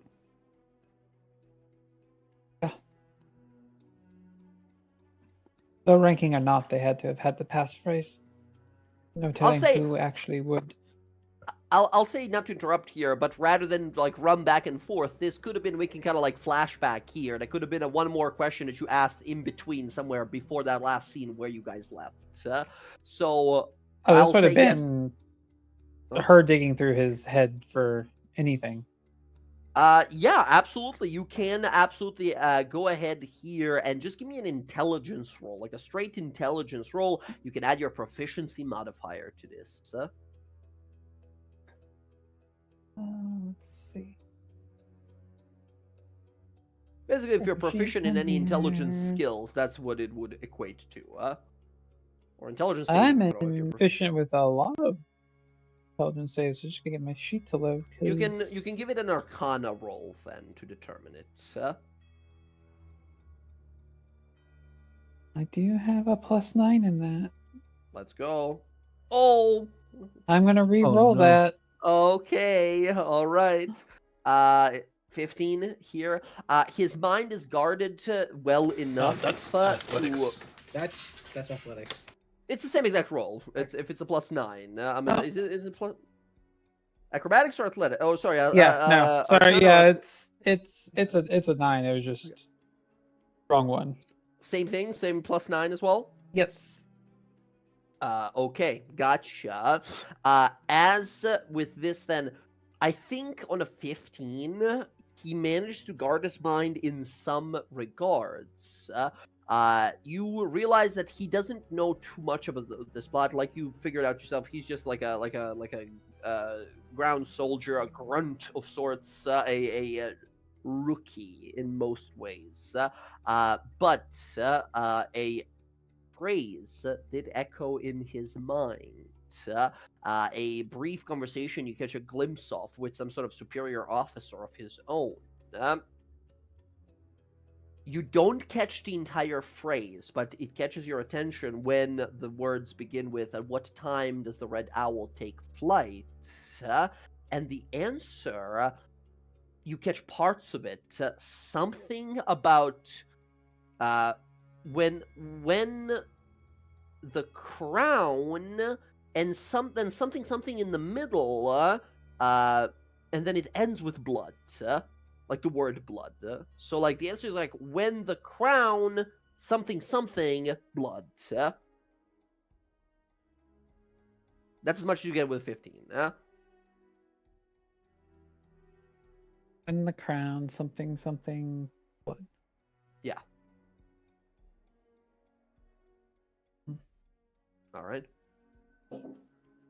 With that, I think you guys think to yourself, like, all right, so where do we begin? I guess we don't go to Den Devyana and just knock on the door and accuse them of treason. I guess we'll have to start from the bottom. these sewers. Yeah, there's sewers under the city, but they're big and sprawling. So where would they be? And then you remember the guy mentioned these sewers somewhere lower in the city. Thinking on it here, is any one of you proficient in Mason's tools? I don't think we have any Masons, right? Okay. Negative. In which case, can I have all of you guys just make a straight intelligence roll? Just giving it a big old think. Okay. All right. Okay. All right. Very good. Ayla as well here. Very nice. So, yeah, Odo and Talion. You guys sort of think to yourself, city architecture, you're not certain where, like, these sewers are massive, the city is massive and such.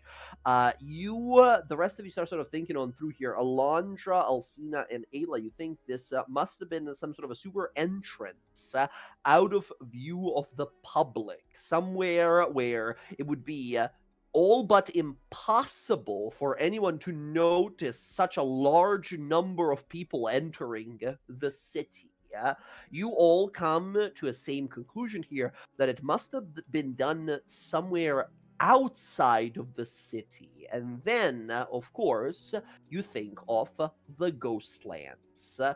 These sort of ruined, a bunch of ruins and destroyed buildings, abandoned part of the town here that was all but reclaimed by the vile forces of the wastes of Xhorhas. The demons and the undead that roam there make it all but impossible for any denizens of the living to exist there. However, if these sewers are sprawling all throughout and beneath the city, then by all means, certainly, they must sort of run off to somewhere. They must exit somewhere.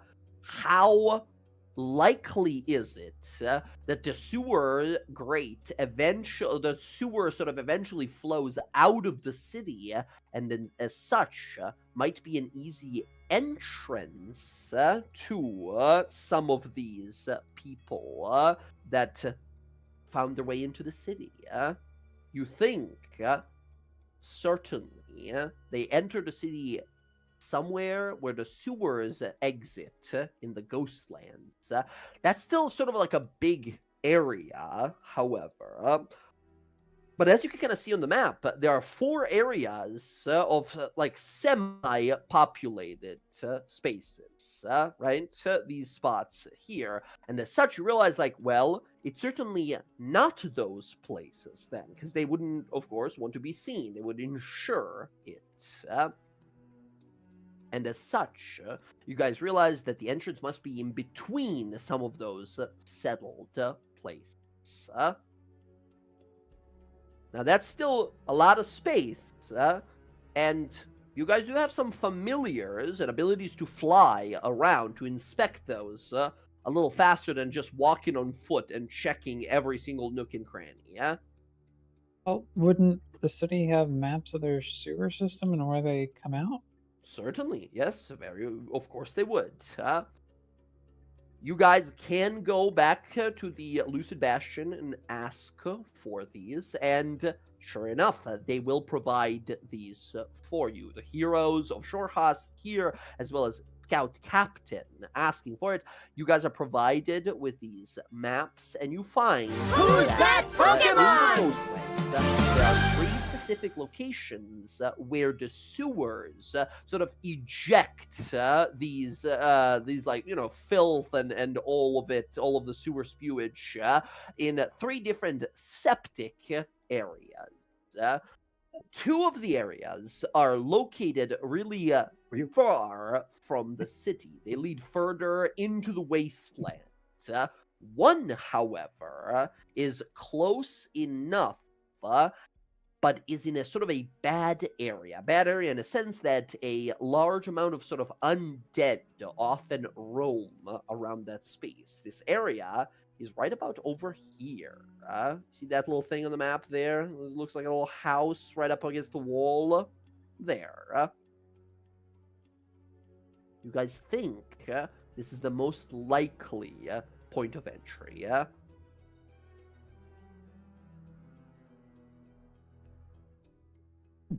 Well, we should probably go check that out.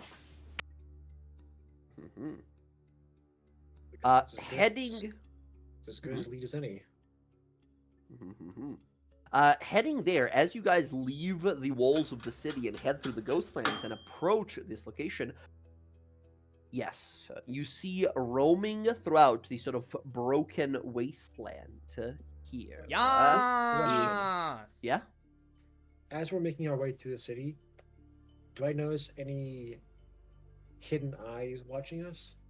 Yeah, I think for sure. With your passive perception, especially here in Ayla as well, you guys definitely notice that you're being trailed. There is at least 3 or 4 individuals that appear and disappear every once in a while from the shadows of the alleyways to the rooftops above in the darkness of the night. You are being followed. In fact, they follow you all the way until the point you guys leave the city. They do not follow you into the Ghostlands.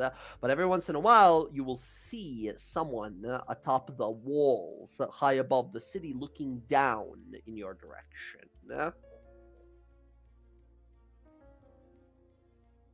That said, as you guys enter the Ghostlands here, as you enter this area and realize, okay, the sewer entrance, the grate, must be somewhere close by. And as you look ahead, however, you hear a shambling of clicking and clacking bones. You see roaming through this sort of abandoned neighborhood, these old homes with ruined and destroyed walls, broken windows here. Roaming about are a bunch of skeletons. Skeletal beings of drow and orcs that are just sort of shambling through this space, and every once in a while, in the darkness, in the mist, you can see a dark spirit, a shadowy ghost of these past individuals who are just sort of roaming the wasteland here. Do you guys want to try some aggressive action to try and abjure or destroy these undeads?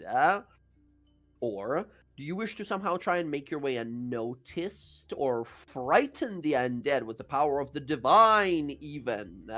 How are we going to get this? Doesn't necessarily need to be a fight. I'm asking, how do we get past this like horde of undead? There's maybe like 60, 70 or so in this neighborhood of these undead skeletal beings and ghosts that are roaming about. There can be a slight word of wisdom here. If people are still waiting and or observing here, waiting for others to come back, I might suggest sneaking in and not making ourselves known. I agree. Stealth would be the I like better sneaking. option. Excellent. You all begin to move quietly and avoid the attention of the undead. Can I have everyone give me a stealth roll, a combined stealth roll, a group stealth check? These are undead. They're not that hard to sneak by, but we need to do at least decent. All right. Okay. Next to my boots of elven kind, I have advantage. You have advantage. Yes, yes, yes. I think I can my do. God. Yeah, that is a dexterity, so I can do. Some psi empowerment. Yep. I just gotta remember. Let's do it. So it's a D8. 10, 10, 11, 15. Oh, we got a 15. It's also a as 15. Well. Gotcha. Very cool. All right. Amongst all of you guys, you get a 16.6. So, about a 16 on the perception here. With a passive perception of 13, you guys are able to sneak past all of these skeletons and ghosts here. You hear the wailing of the lost souls and the shambling of the unliving as you slowly leave it behind. We see a little montage of you guys sneaking between buildings here, and eventually, you catch it. The scent, the whiff of the sort of septic and the foul. And sure enough, as you follow the nose, you find what looks to be a sewer grate and a entrance into the sewers here. You see this sort of kind of big old pipe. This big old stone-made pipe is kind of open. Its bars seems to have been cut. Most of these sewer grates would have these sort of like prison-style bars on them so nobody can make their way through them. And as you guys enter on in, you notice that the sewage is mostly dried out. Like this place hasn't been used in long time for actual sewage purpose here. The stench is rancid. The stench is very unpleasant still. As you guys enter this place and quickly look around, you all find yourselves here. All of you are right there. You should be able to see. Correct? Everyone can see? Mm-hmm. Yep. All right. As you guys enter the sewer system here, you see this massive iron gate. This iron grate bars at the entrance have been bent and broken by might or magic. You are not sure. The further spillway leading from the street levels further into the city causes fresh. Previously would have caused fresh filth to froth and churn here, but now it is all but sort of dried and abandoned. As you guys enter, you feel a cold wind just blows through this space. A unused but still unpleasant place. This location gives you almost a promise of a disease yet to be earned by you all. You realize that you might want to cover your mouths or do something for the hygiene sense of it all. You see a large room in the space here, a foldable bridge of some sort that seems to act as sort of a dam or a stopper to the flow, and then a continuation of the passageway to the south and further beyond. I can't see anything. You're a human, right? You don't have dark vision. It's pretty dark in here. Would you like some That's assistance? true. I'll cast. Have a torch, that would be fantastic. I'll cast dancing lights atop of Kara. Gotcha. We'll say dancing lights here. Dancing light has two options, right? You can make multiple lights or one big light. No Careful, lights, choose. no lights, and she'll cast Eyes of Night. Ooh, Eyes of Night here, giving everyone super dark. Can you click the ability here to show off your friends? As yes, this is a very powerful. It does also allow you to remain sort of stealthy and unseen in the darkness of this place. Can we Eyes step of ahead the with our Night. familiars? You totally could. Let me give you guys your dark vision here. And this is how many people can you do this to? It says Modifier. So everyone. 5. Yeah. Do you want to just give it to everyone super dark vision for this one? This exploration? Yes. Excellent. That's 300 feet Thank of you. dark vision. Incredible. Yeah, Odo as well, right? You can see through your familiar here, but not yourself. Okay. Alondra, you have dark vision, but this is just like even more dark vision. Oh, sorry. 1 second. First, Alcina. Let's see. Token first of all. Here. No. It's picking Bam. up. What was that, Jess? Nah, I'm yelling at my fiance. He has the single loudest fucking keyboard I've ever heard. Awesome, good stuff. All right, there we go. Now everyone should be able to see. All right. As Ayla focuses for a moment, her eyes open, and you guys feel that powerful magic of twilight enshroud you all, allowing you to see in the night. Okay. Those of you wishing to scout with familiars here, you can definitely do so. Actually, let me give you your sight here. Real fast, Will, Talion's familiar Takal, what is it? What, like, mechanically, what creature is this? Does it have dark vision, is basically what I'm asking, yeah? Good question.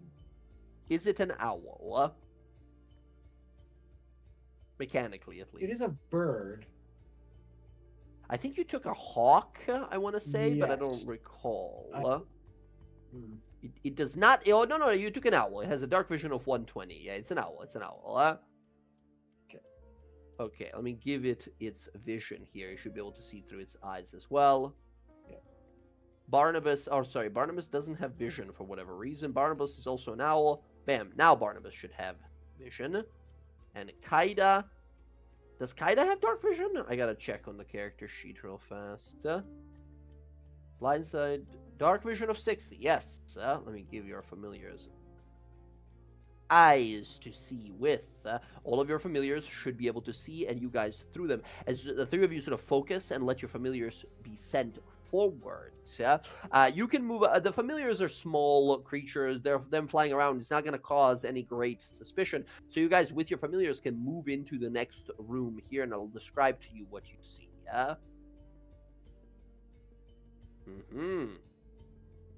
As your familiars fly into this next room here and inspect the space, the place opens up here. The sewer system seems to come to some sort of a junction here. Multiple of these stairs that seem to lead down into the mostly dried out canals. However, to your map left here, aka west, you see a small room. You can kind of see some beds and old broken shelves in there.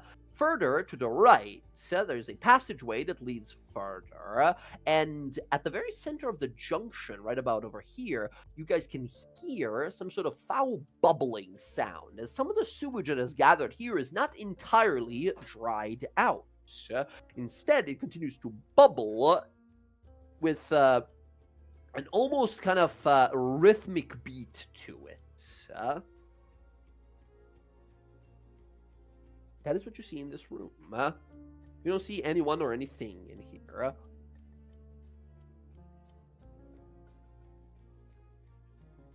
Moving around here. You guys can totally fly into that room to the left there to take a look at it. There you see what looks to be beds, yeah. Yeah, you see what looks to be for how dirty this place is. Pretty clean bed. These beds seem to be mostly made like they were used not too long ago. While the room is dusty and somewhat dirty, the beds were definitely used more recently than the rest of this sewage system was. Is there anything like left over, like anything of like what these people said, like an article of clothing or insignia? You do not see any clothing, insignia. The place seems to have been pretty cleaned out here, but it was used. For how long, you don't know. Suspicious. That is what you see here. Chirp chirp. Or hoot hoot, I should say. Mm-hmm. Well, you fly good. away over. That was a pigeon, actually. That's not an owl, but yes. As you fly on over here, Kaida flying over. Kaida sees a narrow hallway that leads to the north and south of here. To the north, you hear more of that bubbling sound of sewage. From the south, you hear something. Who's that Pokemon? Takal also here sees what seems to be some sort of a passageway. I'll make his way in there. When Takal looks through there, he sees what looks to be two rooms connected by a narrow corridor between and a long passageway beyond that. Takal can also see what looks to be at least two individuals, humanoids of some sort, from this distance that he can gauge. Getting any closer might alert them to your familiar's presence, but there's definitely two individuals guarding the further hallway from there. Barnabas, catches another bit of movement in here. As Barnabas looks down and you sort of looking through his eyes, there is a movement in this bile puddle here, and you see emerging from it is a long tendril of slime with a sort of tentacle above it that sprouts an eye at the very center of it and just sort of stares up at Barnabas. You see this big old pseudopod with an eye atop of it and these like suckers surrounding the eye. Just backing up. Backs away from it and just kind of stares at him and then slowly goes down into the sewage again as he leaves. Barbas's head kind of cocks, like what? The fuck? Excellent. Also, yeah, see, as Barnabas flies on up here, another little tendril, just like that, emerges here with a little eye in its eye that sprouts out in the middle of it and just sort of stares at him. He hoots at it. Just sort of stares back, confused. Meanwhile, Kaida over here could have gone to investigate north or south if you wanted. I'm sorry, what was that?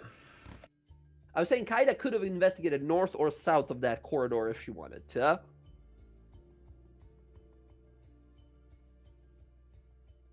Very well. Kaida flies on down here, and Odo, seeing through Kaida's eye here, you see another room. 4 beds are laying here, a room to the north of it, and in one of the beds, sleeping is what looks to be a dark elven woman. A set of 2 scimitars is laid at the side of her bed, as well as what looks to be a hand crossbow leaning against the wall. Light crossbow.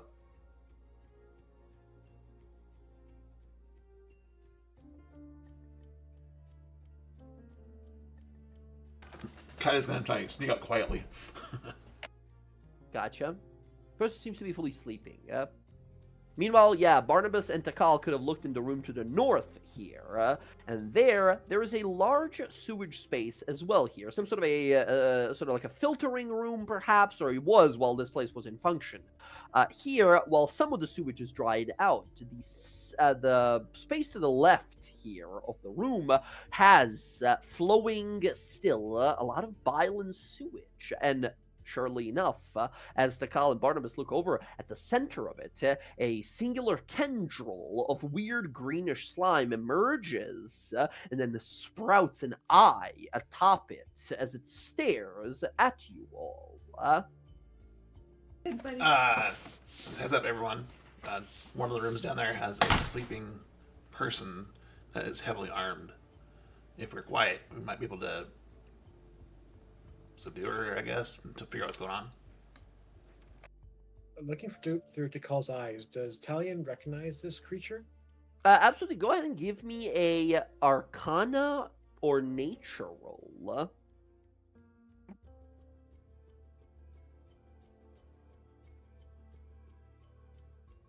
19. Yeah. Talion, you've heard the stories, you've heard the legends. Your heart drops through your fucking chest as you're like, oh no, please not a beholder. And you realize, like, no, it doesn't quite look like that. It's kind of slimy. I don't think this is an eye tyrant of any kind. I think this might be...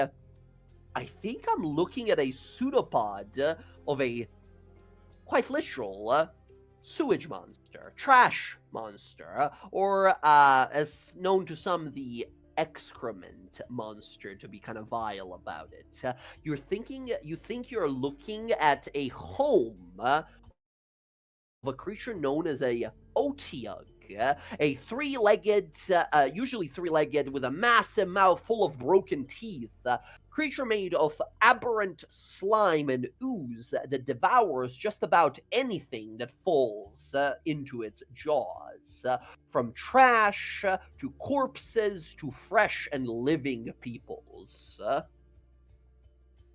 They are not necessarily evil creatures. They're creatures driven by gluttony and hunger. With a 19, you think that gluttony can be used as a distraction. Yeah. I recall this information to the party about what we just see, and that it is roaming about in the sewer. I kind of want to go Barnabas to go back into that initial room that we saw. And I wanted to see, do they keep anything in here that feeds these pseudopods? You don't see anything. However, you do see 2 barrels nearby that are way too heavy for Barnabas to open. Can't look through a hole or something? There doesn't seem to be like a cork on it, which tells you it's probably not wine or any sort of a drink. It's just sort of closed from the top. Gotcha. Interesting. Said there's 2 people in another room down here. There was a corridor, yes. In fact, with this information, you guys know that it's probably safe to move into that next room as you guys, the people. So if you wanted your characters to move into the next room, knowing now that, like, okay, the next room is safe, as long as we don't get too close to the sewage. Yeah, that's what Alondra would say. Just like, there's a pseudopod thing there, and, you know, point them out, basically, so... Excellent.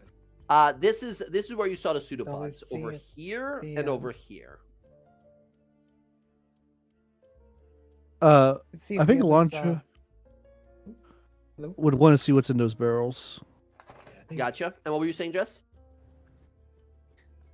The 2 people in the corridor, I can see if they are my people. With your stealth rolls from before, those guys you spotted down here. If you wanted to go take a look, that's where you go take a look. Which way? I drew it on the map. You should be able to see it.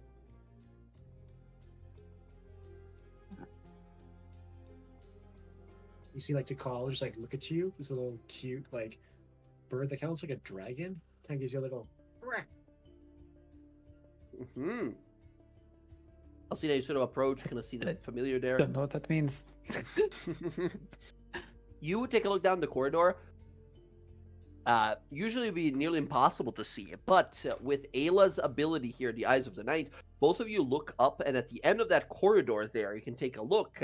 You will not see any humans. Instead, you see drow. There is 2 drow ladies that are standing there heavily armed. Some guards, perhaps? Do they have anything on their person as the emblem of the den? You, from this distance, kind of hard to tell, but again, because of the Eyes of the Night, you think you see what looks to be maybe a ring on one of them and a badge on one of them that has a symbol of a harp and a book on it.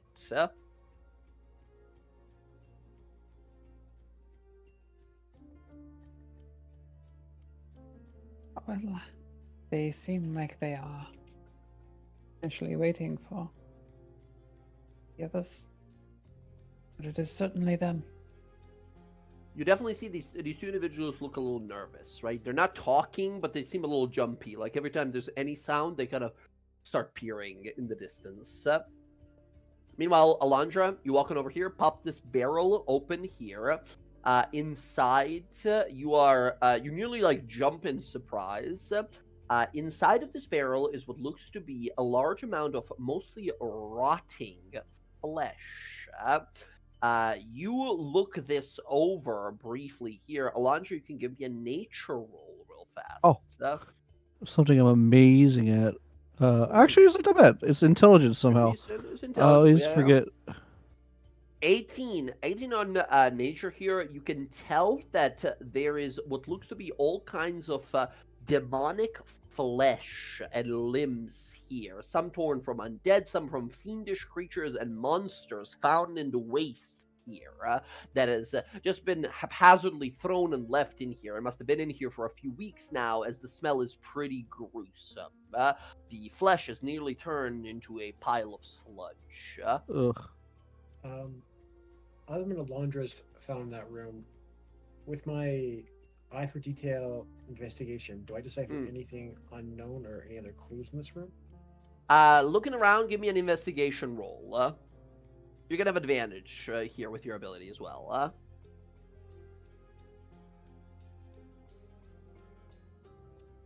17. On a 17, you inspect this place. Talion, people were using this as a living and sleeping space for at least a few weeks, if not more. You think that this attack, that these attackers must have lived here for a long time in preparation for the event, for the party, and what happened a few hours ago. They seem to have mostly cleared out the space. You do not find any evidence of any kind, like any weapons left about or anything in the cushions or underneath the sheets or something like that. It seems that they've cleaned up after themselves well enough, but the place is obviously been used. The dust is nowhere near as a mountful on these beds as it is in the corners of the room here, as you realize they tried to sort of hide their presence here, but it's not been enough time for the dust to gather. That is about all you find here. Nothing extra. No one left anything behind. I look over to Alondra. This place has been cleaned thoroughly. Fortunately, and I kind of cover my nose. I think this is to feed those things out there. You know, we need to. I put the lid back for now. But you were saying, yeah, I think it is picked clean. Barnabas couldn't find anything either. Let's go back to the others. To call this with the others. Okay. You guys are sort of making your way over here. You know there's two guardsmen standing at that long corridor on the other side, giving them plenty time to notice anyone moving in their direction. You also know that there's, in the room on the right there's one sleeping individual. Do we want to go see the Sleeping Beauty? Maybe give him a little kiss? Why didn't you wake her up with that question? It's my proposition still there on the table, if you all want it. Which is? I go talk to them. She just kind of like thumbs down the hall. Make sure you lead with that question then. Don't let them ask you. And also, I'd probably drop your disguise. But yes, that's exactly what I would do. It's just, I'm waiting for input. Okay. Right. I think one of us should send our familiar with you just to keep an eye, make sure everything happens. A little jumpy. You all can see from here fairly well with what Ayla gave us. Just say the word and we're there. No offense, we don't use familiars. Sort of a giveaway. It's okay. I'm going to go with you anyway as invisible, and she'll cast invisible. Whoosh, you disappear. Fine, just don't do anything stupid. Valiant points over to the entrance over here, and then says that hallway there to the right.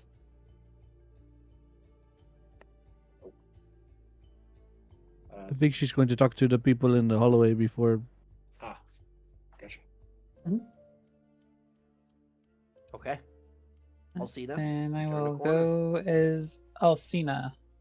Okay, you begin to march on up here. Ayla invisibly behind her. Ayla, stealth with advantage, please. How we roll that? Oh, okay. Who's that Pokemon? Okay, so you make your way right behind Alcina. Alcina, as you enter the space, these two individuals immediately look a little kind of surprised and then stop and draw their weapon. They immediately point them at you as you hear them speak out. Halt! Stop right there! Who goes? And they stop and look a little confused. They look amongst themselves, and it's an obvious look of like, who the hell is this person? I don't recognize them. What do you do? I will, as I'm walking forward, looking as her normal self. just kind of. I don't know. Do I lead with it? Yeah, I guess I'll lead with the question. What was it? Fuck, it was the. Oh, what time does the owl fly? They give me a deception roll here. You can absolutely have advantage.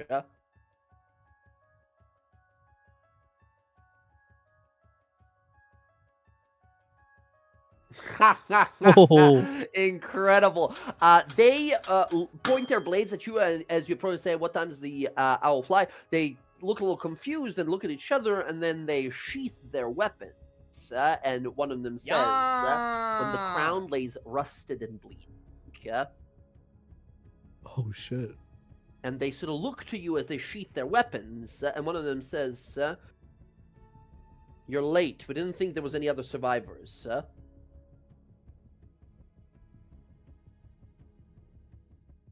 Took a while to get out of there after everything went south.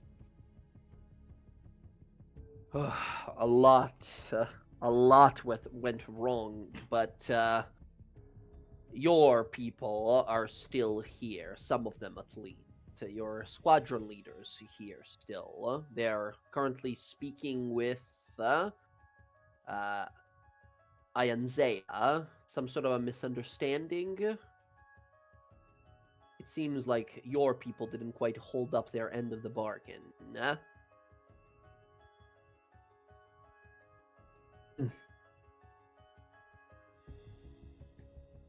I was wondering where she went after she left so suddenly.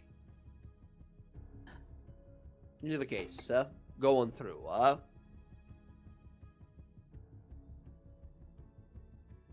Go on through, you say? Oh, shit. And they just sort of lean on the wall and kind of cross their arms and go back to sort of guard duty.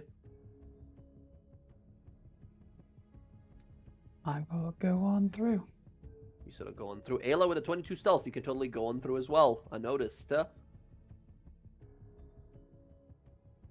You see another long corridor that curves at the bottom there, further on into another room. You guys can slowly make your way down. I'm trying. My laptop is struggling with the size of this map. But it's not. I don't think it's that. Okay, so fair enough.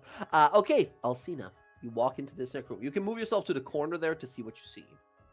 As you enter this next chamber, you see another abandoned part of the sewer. Here, however, the space is alive with the sounds of conversation.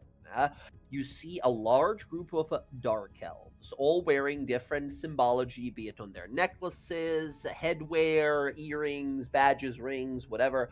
The symbols of the harp and the book, the symbol of Deviana here. However, amongst them currently, having a heated argument, are what looks to be a dark elf blade singer of some sort, this arcane warrior here, and she is yelling at what looks to be this person. You guys have seen this person. This was the very same mage woman that was with the rest of those scourgers in the throne room. This is the person that waved their hands and then a fucking side of the room exploded. And one of you guys, I don't remember who, but we got blasted by this lady's ability. A powerful mage of such. This woman is looking to this dark elf. The drow looks to this human, or like half elf maybe, you're not sure.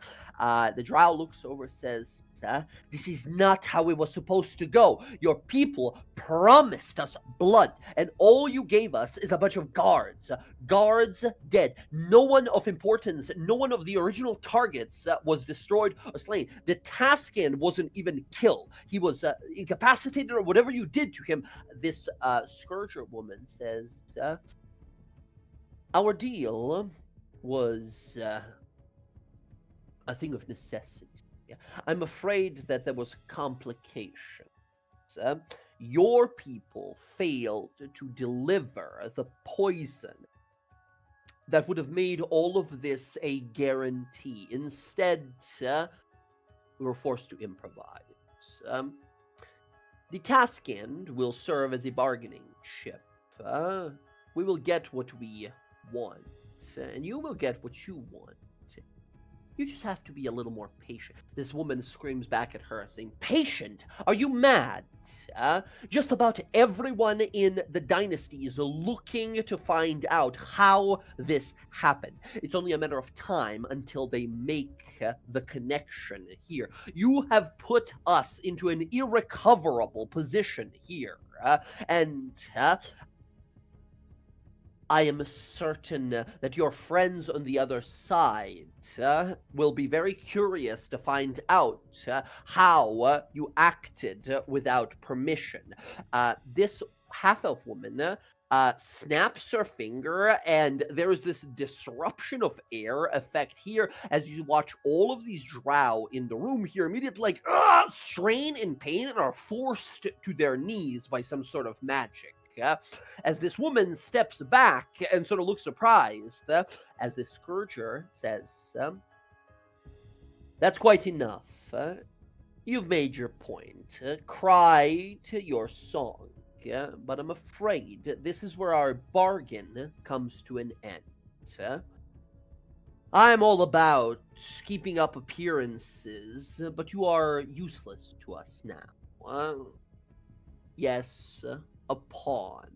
Yes, you were useful. But at the end of the day, you might not be like the rest of them. You might not be dynasty, but you're still one of these beasts, one of these monsters. And we do not work with monsters."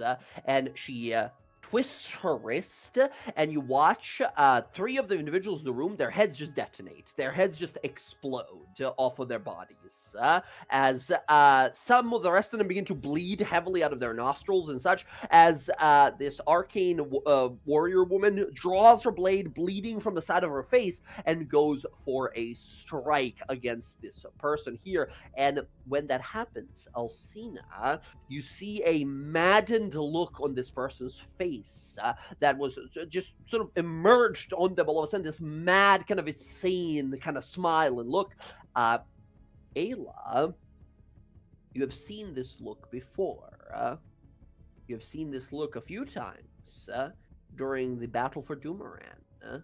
You have seen the same look of malice and insanity on the followers of Lolth, as this arcane warrior woman stabs forward with her blade. The Scourger thrusts her hands forward, and a disruptive thunderous force pushes all these drow away as she claps her hands together, and a flaming vortex enwraps her, and she is gone the next moment.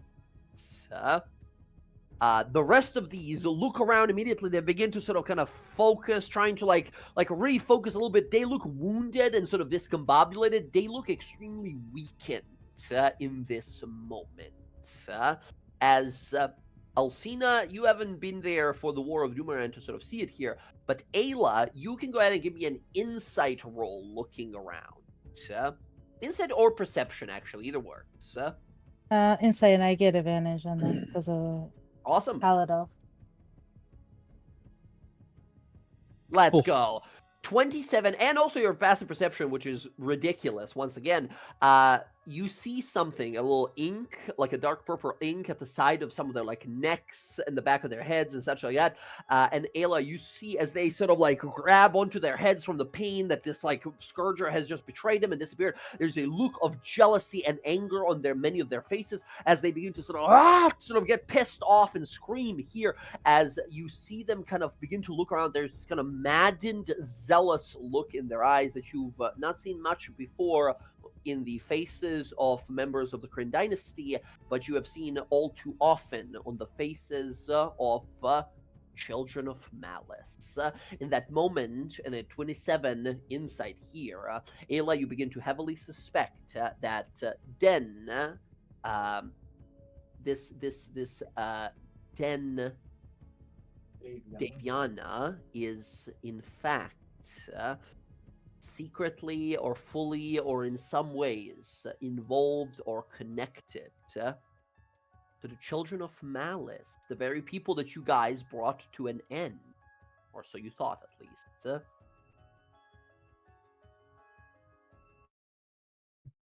Okay, so from what I understand, because this person looks like the one that was, she's gone, right? The one that had the cube, or is The she still Scourger there? lady? Yeah, Yeah. no, this is not the lady that had the cube. The lady that had the cube was this, like, tiefling woman with, like, green glowing eyes. Okay. From what you watched in the battle, the tiefling woman was the commander of this woman. This was the, like, second in charge kind of lady, yeah? Is she still there? Or she disappeared? What was that? Is she still there, or did she disappear? She disappeared. Yeah, she she's threw gone. her hands out as they like realized like you betrayed us. You called us animals. We were gonna kill you now. They went to attack, and then she's like, "Fuck off, get off me!" Right? She cast like some sort of a thunderwave spell, pushed them away, and then clapped her hands and disappeared in a flaming tornado, and she's gone. We need to move back. They're going to notice you. Yeah, I think it. You have to give me some room to back up. As you're moving, Ayla, you see one of these guards turn the corner and kind of hear a lot of commotion, right, on the other side. As they very much so turn around, like, what the hell is that? What's going on?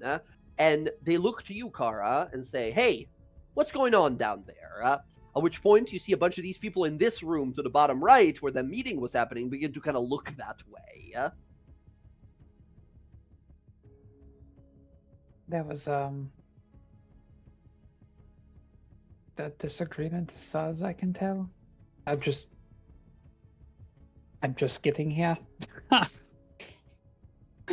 They stare on back at you, and I think on that, this high deception from before, they just sort of squint and not sure what's going on, and then says to the other one, like, you stay there. I'm gonna go make sure everything's all right.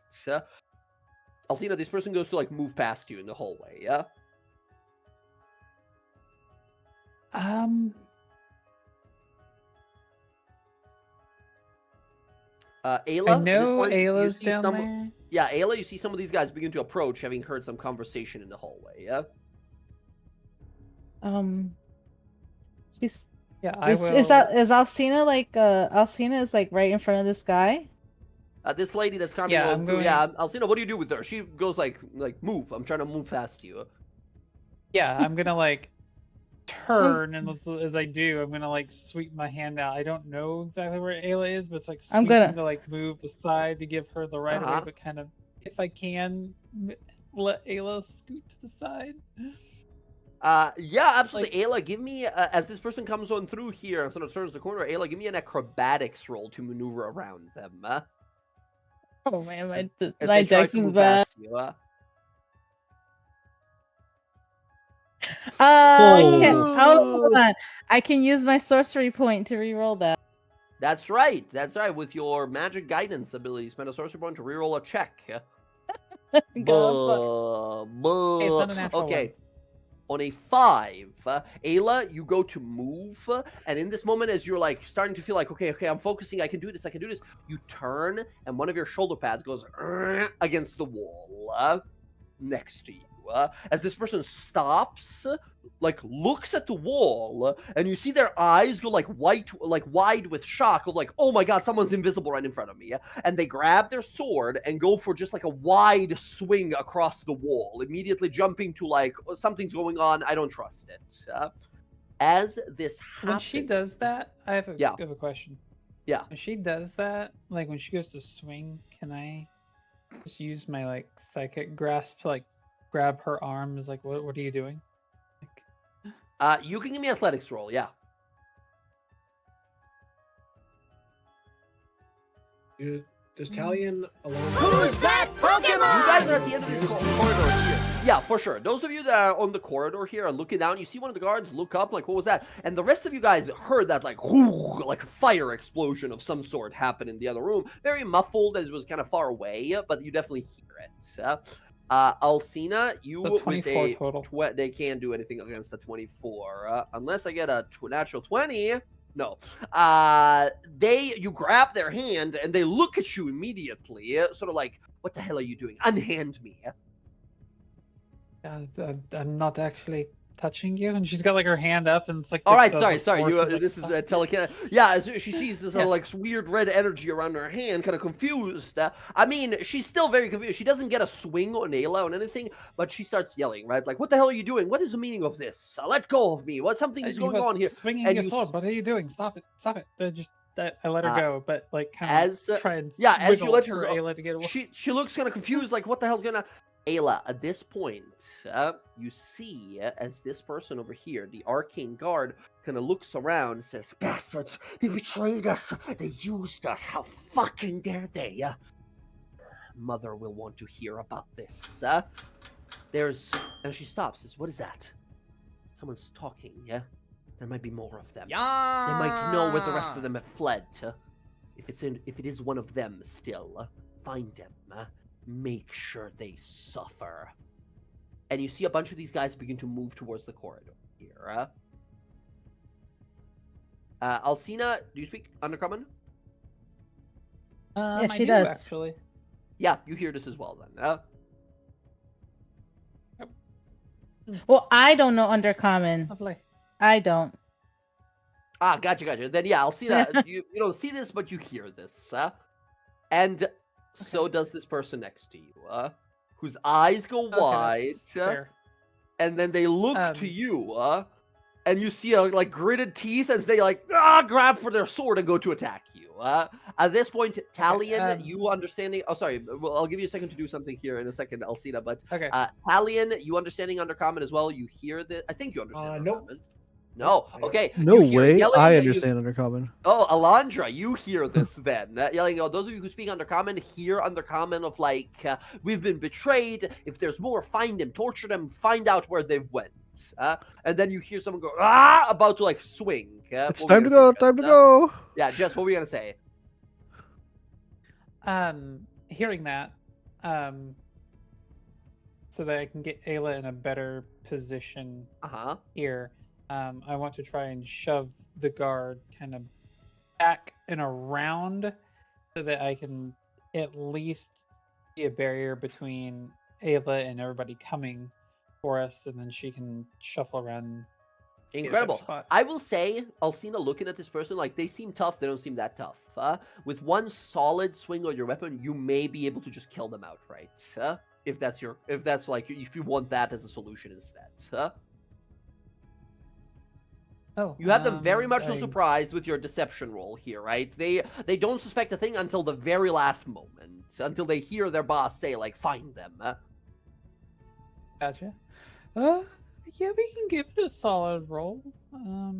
If you want to give it a try, yeah. Okay, just normal attack. You can have advantage here. This is very much so like a big old surprise that comes their way, yeah. All right, and they go to grab for their sword. How do you kill them instantly, right? They don't even get to like reach for it before something like either head rolls or something. How do you kill them here? They go to reach for their weapon. They're dead before their hand touches the pommel. She grabs Omen like and just like whips it up out of its scabbard, swings it up, and like cuts him up across the chest, and then swings down really hard and like basically cavitates their frontal area open. And then blood sprays. Blood sprays all Ayla across the wall, instantly killing this person here. As the rest of you realize, like, oh shit, something's going on. Violence. I can recognize violence when I hear it. As all of you guys begin to move, the crew up above here, you guys can move into this room here with this guard as this combat begins. You guys can be in that room should you want to be in that room. Yep. Yeah, I think Talon would have had his bow drawn and aimed at the drow. For sure. And in Elvish say, "By order of the Shadow Hand, and by the authority of the dynasty, surrender now, or die." Awesome. You see this person look back, surprised, like, what the hell's going on? Grab for their weapon, and you see their face shift from this, like, calm and sort of concentrated to this look of sort of like a smile, a little too wide, eyes a little too crazed as they grit their teeth, as they draw their weapon and scream out. Finally, time to die, faith givers. Time to die, light seekers. As you see them lunge forward, and with your passive perception, you see a little tattoo of a spider on the side of their neck. There's a laundry note. Swift death to you who have wronged me. I say. We see the bow ignite here. Alonso, you rotate your rapier weapon. You Exactly, see the that's what I was symbol saying, on the yeah. weapon. Like, oh, there it is. As you prepare to go. Okay, everyone, I will need initiative rolls here. You guys do surprise them here, so all of you will have advantage on your initiative rolls. As these guys have 3 groups of enemies. They are all extremely weakened at the moment from that thunderous blast that Scourger did. There we go, there we go. Oh, good thing for advantage. Oh my god. Better get them out now. Better than on the weapon. On a natural one on the weapon's real bad, so this is great. This is fine. You got to kill a person before the fight started. Alright, here's the mage woman. She rolls super fucking high. Here is all of the warrior types, represented by this guy. Also super fucking high. And then a little fun secret addition to the roll there. That as well. Wow, they all rolled fucking high. Okay, we're gonna have Odo and then all the bad guys and then the rest of the party. Everyone, as the combat begin here, also Ayla and Kara here. You guys can move up to your move speed before this combat begins. The rest of you guys got to move into the room. That's basically your guys' like movement before fights. I think we're pretty safe right here. Like you're blocking. You are blocking the only spot. way. Yeah, exactly. Only way towards like outward. Like you think to yourself, like Kara, like these like maybe the humans, the Volstruckers, they might have gotten through that sewer grate that you guys did, but these drow certainly came from another way in here, right? There has to be a way out of here through that way. Yeah, these guys are not keen on leaving. They want to kill you guys, though. Ayla, where are you going? I'm invisible. I'm invisible. You are invisible, but keep in mind, first attack you make or a spell, you are gonna show up. Yeah. I'm not gonna. Right. Yeah. Understood. All right, let us begin this combat then. Odo, you go first. There's a singular guard who is surprised by your guys' appearance. As they lose their mind and go to attack, you see the symbol of Lolth on them. The remnant forces of children of malice stand in front of you. What do you do? They're the ones that originally killed Olios, right? You believe so, yes. These are the people that you guys fought in Doomeran. These are the guys that you guys have been fighting for the longest time of our campaign here, and the ones that whose citadel and like full presence in this world you have greatly diminished and destroyed after your victory in Doomeran. All right, Odo's gonna move up here, and as he's walking up, he's gonna hold out his whip and have the heads like swim out in front of him. You're about to answer for Olios. You're about to answer for Olios, and take a swings. Excellent. Go ahead and make me 2 attacks. Lash of Shadows comes out. Oh my god. All right. Incredible. First of all, I gotta make that con save against poison. Oh, I made it in secret instead. It is a DC 15. They got a 14 on their roll, which means from that first attack, they took 12 plus 10. They die instantly. From the very first attack, it kills them. You rush forward. The last shadow wraps around them. The snake whip wraps around their sort of arm and neck and bites them multiple times, injecting deadly poison. You see their veins blacken, and then their eyes roll at their heads, and they fall down dead. Definitely not worthy. You see the whip as well kind of rise as unworthy, weak. We must find more powerful ones to teach humility. After when Odo kills him, I'm like, Talion says, "Damn it! Try to keep someone alive. We need witnesses." Mm-hmm. They have to answer for what they did to Liveray. So if you get to him first, you can have him. I'm not very good at that either.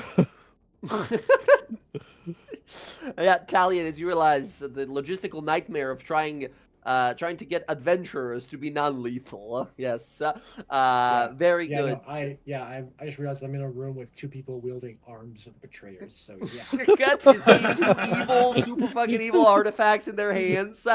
You see the snake whip going like, humility is for the weak. Make them bleed. As Odo runs into this next one. Odo, you still have a bunch of movement left if you want. Do I? I moved 25, don't I? Never mind then. Never mind. You're good. Well, that was before combat, right? I don't know how much you moved here now this round. I moved 25. Just here. Oh, damn. Already. Gotcha. Yeah. Good old halflings.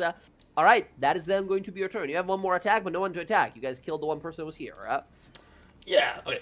I'm good. Okay. Sounds good. Next on up, we go to the drow. These guys look on out. Here, these Maliceborn look around and see Kara. Well, they see Alcina, right? They don't see Kara. I believe so. Yes. As this Maliceborn looks over and you see their face sort of burn with anger as they say, they left one behind. That'll have to do. The Dark Mother's webs still weave a tale of submission. Your people has failed us. You will have to do as a recompense. And this person is going to cast a magical spell on you here, Alcina. They are going to approach and blast against you here. They don't know anyone else is in the room, so this lightning bolt feels personal. As they blast forward a 100-foot line of lightning, they're going to line it up like so they don't hit like their allies here. They hit like at the back wall back there, I guess. As they do here, Alcina, I need a DC 14 dex save or this lightning bolt does some serious damage to you. Alcina, that is 33 points of lightning damage. 18 is a success. You take a 16 points of lightning damage from that. You have a reaction if you want to try and reduce it. Yeah, we'll throw up our barrier real quick. All right, let's go at a 16 right now. So D8 plus your int. D8 plus 4. Yeah, I'm gonna bolster it. Right now, I'll see it just. 11. Okay. So ooh, all right. 11, 16 to 5 points of damage from this lightning bolt as you conjure this red energy shield and a lightning blasts into it, but barely penetrates. All right, nicely done. That is the Arcane Guard's turn. Now we move to somebody else. You see, in the room all the way to the back, emerging is this lady. Yeah, you guys see this person. You've not seen this person before. You see wearing a very fine-looking suit of leather armor with a blade that has this sort of green, sort of like misty aura around it, and a longbow sort of slung over her shoulder. You see this person kind of emerge from the shadows, this sort of roguish, assassinist-looking individual. She puts the dagger away, grabs her bow, and then looks to the south. Here, she calls out in Undercommon and says, "It's too late for this. Dispatch of this one. Kill them. They will not give us anything useful. I must return to our matron mother. Let her know what has happened. We must flee the city. We will butcher these non-believers, these pariahs, these apostates." Another day. Who's the rest of that them look at her Pokemon? and like stunned. This lady takes out her bow, takes 2 shots with her bow here at you. Alcina, this is a long bow. It reaches you even from this distance kind of easily here. She is going to use something called steady aim, which means she takes careful aim at one singular creature and shoots with her range attacks. Until the end of her turn, she will deal extra damage for each range attack that lands. I'm going to be rolling individually for all of these, so not all of them are going to do extra 14 damage if they hit, but with her 2 attacks, First one will do extra 14 if it hits. Here's the first one. First one was a 13. Second one was a 17. I think both miss. Either of them hit. Bam, bam. 2 quick shots. Both miss. She takes these shots and then is going to start moving somewhere south of here. That is going to be her turn. These guys hear the command and begin to move. Alcina, this guy is going to move on into your range here. This guy is going to have to take a dash action to get here. This person bumps into something and just going to confusedly runs past it. This person is just going to move. This person is going to move. They just move, right? Alcina, one that is in front of you makes 2 short sword attacks against you. 16 and an 18. I think both missing. And the one that's all the way in the back will... you have a 19, I believe, huh? Yes, currently. Yeah. The one all the way in the back grabs their light crossbow, is going to take a shot. Because they're shooting into a crowd, you have a +2 cover. That's a 22. Even with your +2, I think that's going to hit. You will take 4 points of piercing damage. That is all of their turns. Ayla, it is now your turn. Oh, I double tapped it, but yes, Ayla, it's your turn. Okay. And knowing how she I know that the connection, the pathway goes to this place, right? You are pretty certain, yes. And I know that our friends are coming from this location, and there's only one guard there. Yes, you are extremely perceptible. You heard someone go, "You died," and then die. As you realize, okay, our friends have killed that person. They're coming. Okay, she's going to grab her staff, and she's going to cast Pass Wall right here. Oh, you crazy motherfucker. Incredible. Incredible setup here. Okay, here's the situation. I can't destroy the lighting effect on the map. I know. To create a door right there. But with the Staff of the Horizon Walker casting Pass Wall, I don't know if you added it to your list of spells so you can, click I did it not. I did not. No worries, no worries. Pass Wall is another spell that the Staff of the Horizon Walker can provide. It requires 5 charges, and it is a 5th level spell. Basically, the spell says, a passage appears at a point you can see on a wooden, plaster, or stone surface, such as a wall, ceiling, or floor, within range and lasts for the duration, which is 1 hour, no concentration. You choose the opening's dimension, up to 5 feet wide, 8 foot tall, and 20 foot deep. The passage gains no instability in the structure surrounding it. When the opening appears, any creatures or objects still... when it disappears, any creatures still in the space are safely ejected to an unoccupied space nearby. This is a 10-foot wall. A wall that opens and instantly provides passageway. I'm just going to draw it on the map, but there is now a passageway right about here that leads onto the other side. Odo, Alondra, and Talion.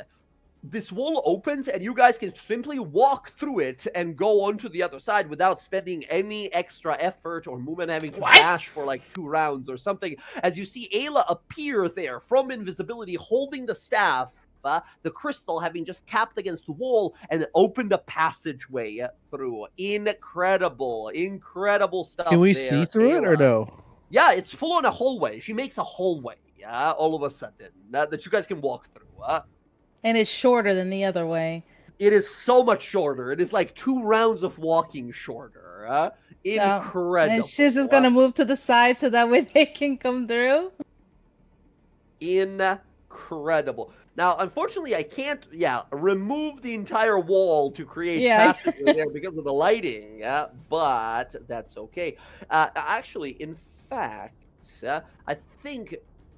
No, it's fine for now. It's fine for now. All right. Ayla, nicely done. That is your action. You appear from invisibility as some of these people look back stunned, like, what the hell just happened?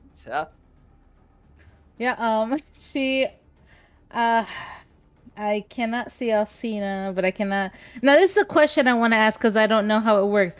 When I use the staff to cast a spell, that is also counted as me casting a spell, correct? I just want to know if that's... Sure. Okay, which means I couldn't cast Healing Word because I technically casted a spell. You could. So that's one of the okay. minor rules that was changed in the newest version of the game, which we're kind of now using.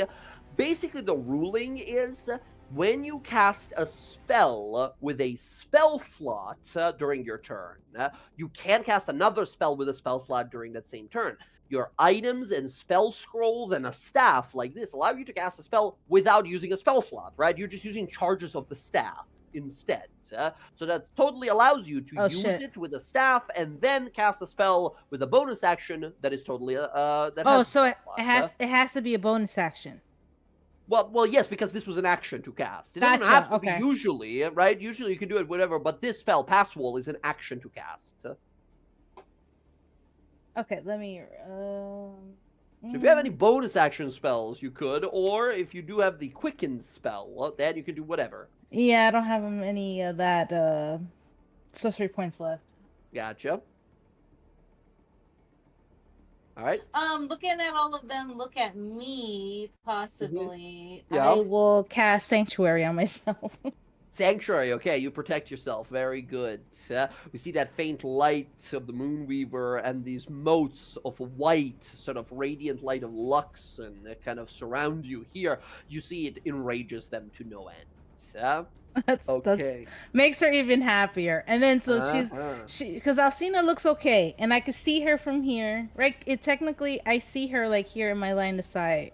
Mm-hmm. Okay, I want to be able to see her just in case I need to heal. You totally do. And I'm waiting for them to come through, and that's my turn. That's very good. Incredible. I was looking at my staff, and I was like, I think I could make a wall here, but I'm not sure. Yes, you can. Just for the sake of how cool that move was, I'm just going to remove the lightning layer of the map here. You guys will see the rest of this place, but there's nothing hidden. You guys have discovered everything but this room here. This is what you guys... you should be able to see the whole map here as you kind of know what's happened in most of the locations at this point. There is now a hallway here. Those of you who didn't see, you would have had to walk, yes, as Talion, it is now your turn. You would have had to walk all that way to go help, and then you would have been in a tight corridor. Now, there's a pass wall spell right here allowing passage instantly. All right, I'll move 5, 10, 15, 20, and I can't get 10, 20, 25, 30. Will give me 30 will put me right before I get out of the tunnel. So I just want bonus action to dash. Oh, sorry. Did it not let you move through the wall there? Oh, now it did. Oh, yeah, sorry. That's the dynamic lighting thing I had to disable. Okay, so I use my bonus action to dash, which... Bonus action dash, you're in this room, you see these people here, they're all kind of wounded. Okay. And I see cluster here, person here, person here. You see this mage, and then all the way back there, you see this woman that called out something a moment ago as the wall got open, and now she's sort of in a process of moving south. I look at Ayla. Who should I hit? Who should I aim for? She's gonna point to the lady all the way down there. You see this like dark sniper, this dark archer fleeing. I aim my oath bow at her, the one at the far end. I say, "Swift death to you who have wronged me." Ayla's gonna like duck.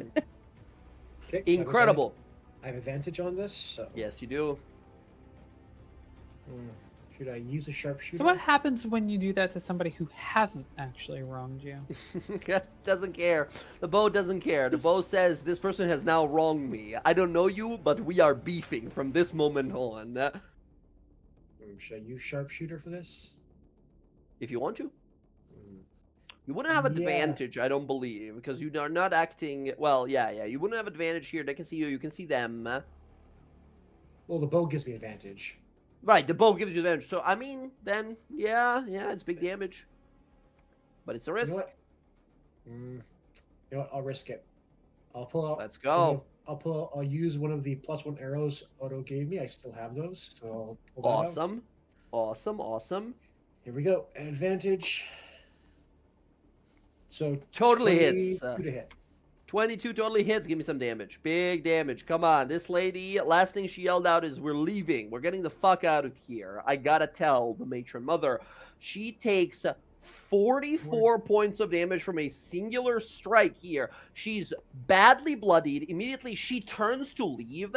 A bow shot fires out. The arrow impacts with such strength and velocity, it plunges fully through her thigh of her right leg and emerges the other side, almost sort of impaling the other leg as well. She screams in horrible pain and falls to one knee. You see that she's badly hobbled.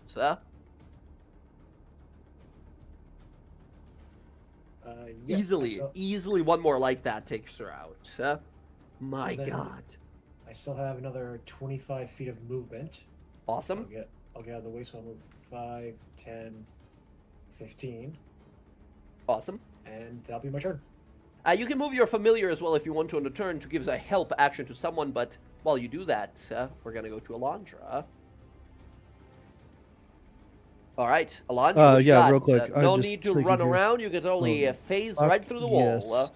And the phase, is it move? Like, how much movement is it to go through? Normal. It's just a hallway. Pretend it's there's just a part of the 10 map. feet. That's straight up just now a part of the map for this next hour. It's just a hallway that Ayla waved her staff and made a hallway.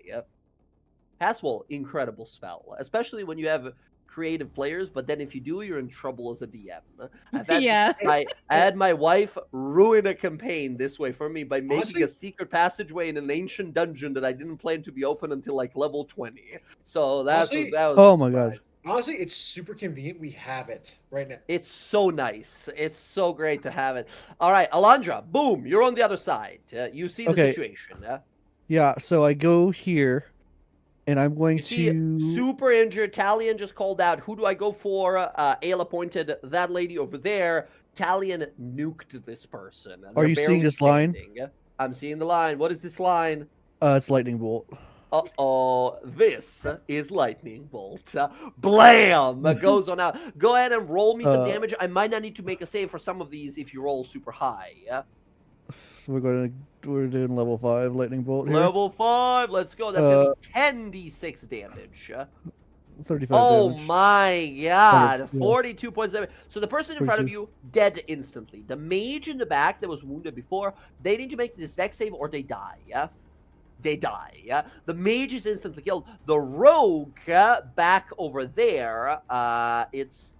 How much is half of that? 42, 21? They die as well. You kill all three of them instantly in the lineup here. As you rush forward here, Alondra, is this with the rapier sort of kind of like lunging forward and the lightning shoots, or do we see you like put the blade to the side, conjure a spell, shoot a lightning? Does the lightning bounce off the walls? Is it just like a blast through all of them? She starts her blade song. She gets out the rapier.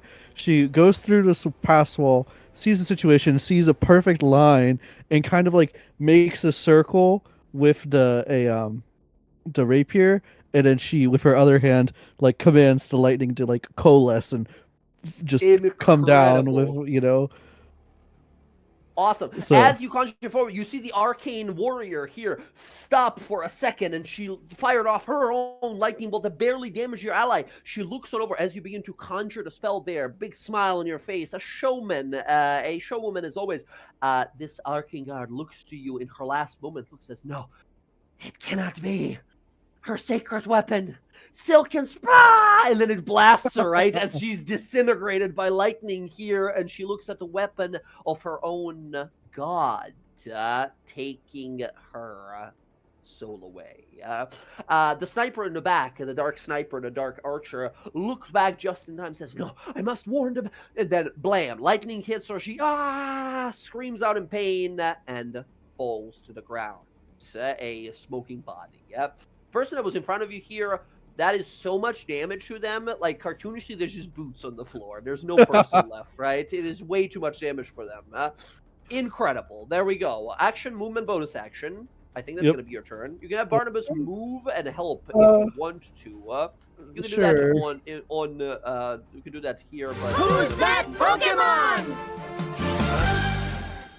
All right, Alcina, time to finish. You realize these guys are very weakened. The only credible threat left here is this guy back here, this like elite warrior guy. These grunts, they're really not a problem.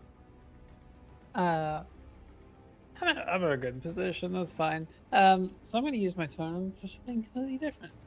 Oh, Use my action to whip out a piece of paper, and I'm going to scroll on a note all the details we've learned about here, down here, from what we've been told, the house that's being the den that's perpetrating it, that they're trying to flee the city, and then I'm going to sign it, yours, Alcina, fold it up.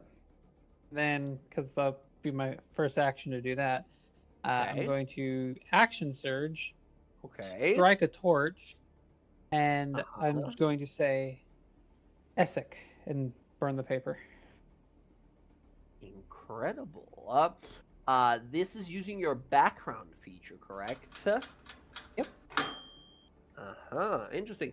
Now, your background feature does specify there's only certain kinds of individuals you can use this with.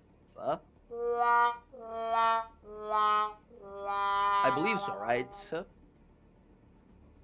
It says we know this ability to communicate with each other, but it says I can have it appear on the person of somebody that like I know the name of.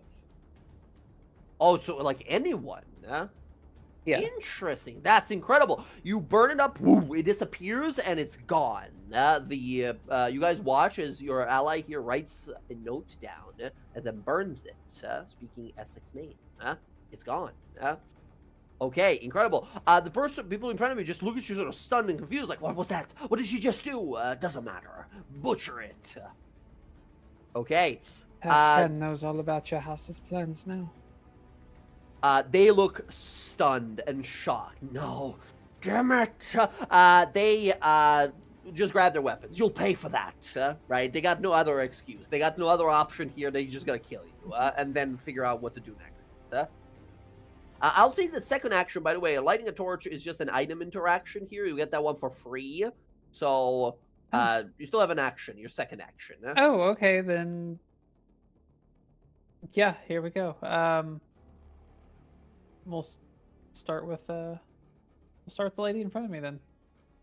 Let's go. 28, 17 damage, instantly dead. Instantly killed. One down. One more attack left. And a bonus action.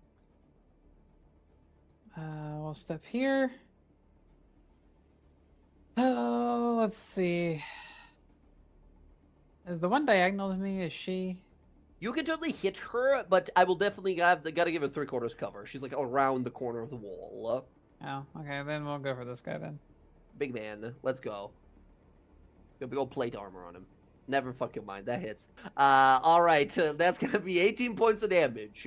Vexed. You have a bonus. Yep. With the Time Piercer, nice. 10 more points of damage to him. He's close to bloodied already. Bam, bam, bam, bam. You're just cleaving your way through this hallway. Okay. And that me. That's gonna be you. Very nicely done. Odo, it is now your turn. All right. Odo's gonna move. 25 to get over here. I guess I gotta see. Excellent. And then. God, this spell, the pass wall for Odo, who would have had to walk so fucking long. Don't worry, guys. I got you. Yeah, appreciate it. Support character. Happy to help. Go. All right, over here. Last shadows. I'm about to use the Ghoul's Blood.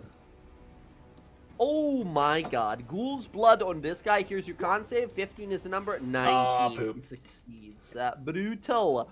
All right, that is still going to be 14 points of damage to him. He's now bloodied. No more. Yeah, we'll do a second attack on him as well. With the blinding one. Blinding poison immediately takes, and then the body dies away, unfortunately. Blinding poison here is unnecessary, I will say, as you whip at him and instantly kill him. He is brought low as well. Only one remains. She looks around, maddened and crazed in the eyes. No, the Dark Mistress, she wouldn't let me fall. Not like this. years of planning. Oh no, how did this? And she's starting to lose hope, right? You see this person starting to just gonna like look around, frenzied, losing hope. Yeah. Whoa, Access Surge, let's go. Time to wrap this up. I'd like to help Talia not kill this person. Is it possible that the Lash Shadows could help me restrain her? Lasher Shadows is yours to command. It only thing. So Lasher Shadows has never compelled you to do anything. Lasher Shadows is not like other vestiges of the Betrayers. This is sure an evil artifact, but only in a sense that it wants to kill. It wants to kill the powerful and such, right? Lasher Shadows has never compelled Odo to kill someone he didn't want to kill. It is fully your will who you want to kill Odo. Only thing that Lasher Shadow insists upon is that it is the only weapon you use. Right? Yeah. So Odo, it is totally your call here. As it goes for the killing strike, you can be like, use the non-sharp teeth, right? That's Don't what I kill would like it. to do. Excellent. Go ahead and make an attack. You just gotta do damage, and you're doing it non-lethally, yeah? 13 points damage is more than enough here as this person is KO'd here. The Lash of Shadows wraps around this person's neck and begins to choke as she grabs for it and calling out, Dark Mistress, save! Italian. As you like, up, the snake lets go and looks at it and says, but master, they're weak. They should die. As the body crumples to the floor unconscious. Italian, get this one out of my sight. Yeah. Excellent. The fight is over. There is no more living enemies here left. There's one person sleeping all the way over there, which you guys can... One of you can walk over there and shoot them in the head or restrain them or whatever you want to. They're at your mercy, pretty much. They are out of it fully. But that's going to end the fight here as you guys absolutely decisively defeat them. Elantra will go up to Alcine and is like, are you okay? Like, we heard some commotion. We came running. Yeah, no, I'm fine. I just had a talk and a chance to listen in. And then they looks like the Empire betrayed the house, was going to throw them away. So there was And they Empire didn't- here, right? There's just Drow here. Yeah, one of the Scourge's commanders was here, and she left before One of the everybody ones we arrived. saw in the ball. Yes. I already told Esek about it, so I'll send it off to him. Everything. Mm-hmm. That's quick. You work fast. It's called Action Surge. Yeah, I have my tricks, and if I'm going to be helping, I'll put them to use. Yeah. And I think you guys realize that's a big gesture, right? Alcina, who's under suspicion, went, hey, Prime Minister of Secrets of this other country that thinks that I'm a bad guy. Here's the proof. Here's like what you need to know to solve your problem, right? That's a big gesture. Excellent. You guys walk in here. Most of this place has been used as living quarters for what you are certain are the Volstrucker members that attacked the queen and her court. Most of this place is dirty and dusty, but looking around, yes, Alandra, this room is a small office space of some sort. It seems that most of I'm the looking things for left in evidence. this room looking around, you don't find much.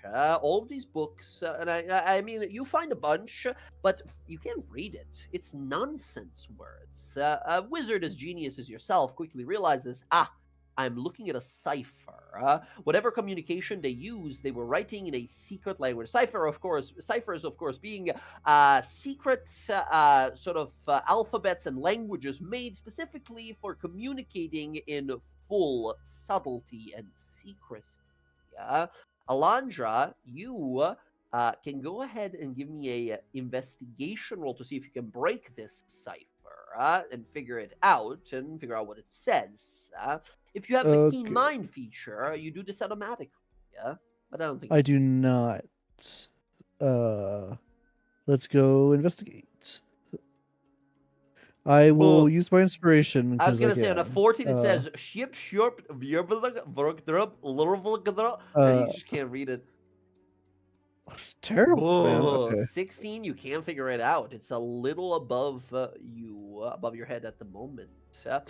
Odo, on the right side of the room there, you find what looks to be an arsenal space. This place is filled with weaponry, weapons. Oh, he wanted to check the person in front of him. Oh, yes. On this person, you find an enchanted dagger, a nice enough looking bow, a suit of leather armor and such. They have a badge of the Den Deviana on them, and absolutely at the sort of small of their back, at the bottom of their back, there is a tattoo of a spider. He'll grab the badge and take all the rest of the stuff to everybody else, because the whip won't let him have it. Yeah, absolutely. Useless. Not as good. And then, yeah, over here is a arsenal. What looks to be a bunch of, like, suits of armor, weaponry, and such that have been prepared here and well maintained.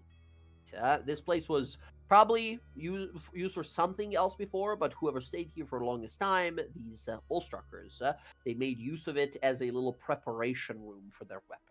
Yeah. Meanwhile, Talion, you find a sleeping individual over here. They are currently in a deep slumber at the moment. They are yours to kill or show mercy to. Talion is going to sneak into the room with his bow drawn, and when he has an arrow cocked, he just gives out a loud whistle. They instantly like jump to it and awaken, and then immediately freeze as they feel like the tip of the arrow up against their foreheads. By order of the dynasty and the Shadowhand Essek Thalis, surrender now. Your other members are dead. You're the last one. Surrender now, Incredible. and I will show you mercy to the dynasty if you show repentance. Incredible. I would choose repentance. Yeah. Very, very good. This person wakes up and it freezes immediately. She puts her hands up immediately as she is looking to her side where her like two scimitars are, right? You see the look, right? She's gauging like, can I leap for the scimitars and grab them before he shoots? Yeah. And then she looks back to you. I'm Scout Captain Talion. If you know my reputation, you know I don't miss. And I mean, that's the nail in the coffin, absolutely. And she just gives up on the idea, puts her hands up, and you see her eyes go wide, says, I heard about you. You were one of the ones that went into Doomeran, our holy city. You're one of the ones that ended a lifelong dream. Yeah, she grits her teeth and says, Viverton was a cruel mistress, but she was chosen of the Queen of Spiders. And you killed her. I cannot best you. I wish to live. Talion then begins to lower his bow, sheathing his arrow. He walks over, pulling out a long line of hemp rope. Turn around. Yeah, they comply. They've heard of you. They know what you've done. They're not gonna try and fucking do some sneaky move, trying to stab you once and try to run away. They just realize, like, I can't.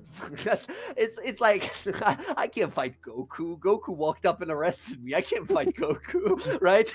As they just turn around and put their hands behind their back immediately, and you can just restrain them and bring them out as well. I will do a quick pat down first, make sure they're not. They have two hidden daggers on them. I commend your effort, but I toss the daggers aside. Yeah. I'll tie the hemp rope around her wrists behind her backs. Yeah. I mean, she's like, it's not even the restraints are more so like a standard procedure type of thing. She looks at the scout captain of Kryn Dynasty, and it's more so the realization of like, I've seen this person. I've heard about them. I've heard this person shot an arrow from 600 feet away and hit a guy in the back of the head while they were sprinting across the mountain. Who's that Pokemon? I am not about to escape them. There's no way, right? I'm not gonna try. And it's more so that like sense of like, I'm defeated. I'm not gonna try because that means suicide. If I try, that's suicide. And they just come along. They just listen to your orders.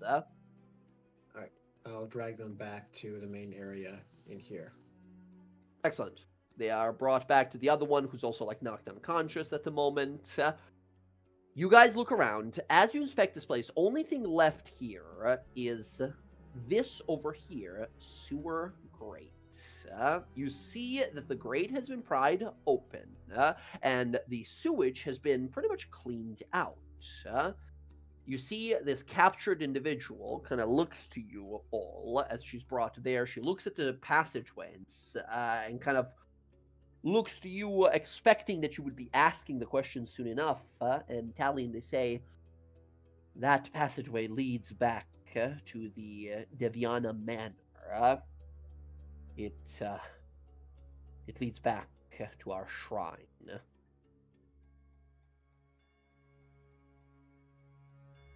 Do I detect any deception? Go ahead and give me an insight roll. You have advantage.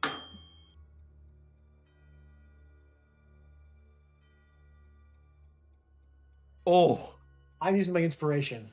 Wait, don't you get a thing that says it becomes a 9 or something, or is that a different thing? It's a critical. It's a natural 1 for both of them. Like right. That's brutal. Yeah, you are having a hard time. And there it is.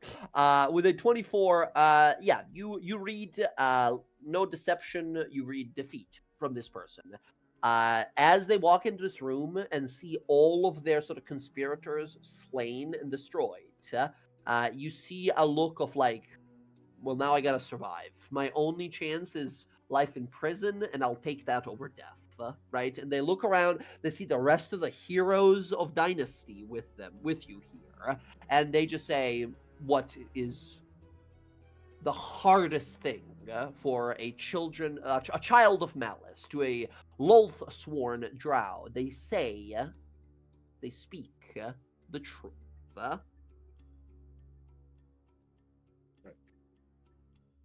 This passageway leads to the Deviana Manor, to the shrine beneath the noble home. Our leader, Zin Deviana. She's been here the whole time. The Den Deviana has worked for ages. Zin, as our second in command to matron mother Vivek Tan. She's been working here for almost 100 years now, commanding the rest of us. She looks around. You see, she grits her teeth as if in pain, and as she's saying the truth to hear Tally, and you realize, you see the symbol of the red spider on the back of her neck begins to burn with hot red. It's almost like her goddess can hear her speaking truth and is punishing her for it.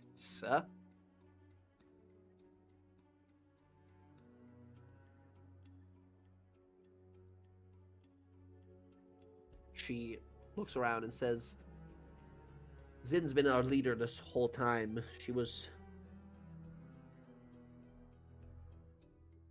the one that reached out, started this deal with these filthy scorchers. I don't know anything else. Now you just need to tell that in front of the Bright Queen. She looks at you wide-eyed, and the idea of that, she passes out. She gets so incredibly nervous and frightened, she just passes out. She just faints. Damn near almost has a heart attack.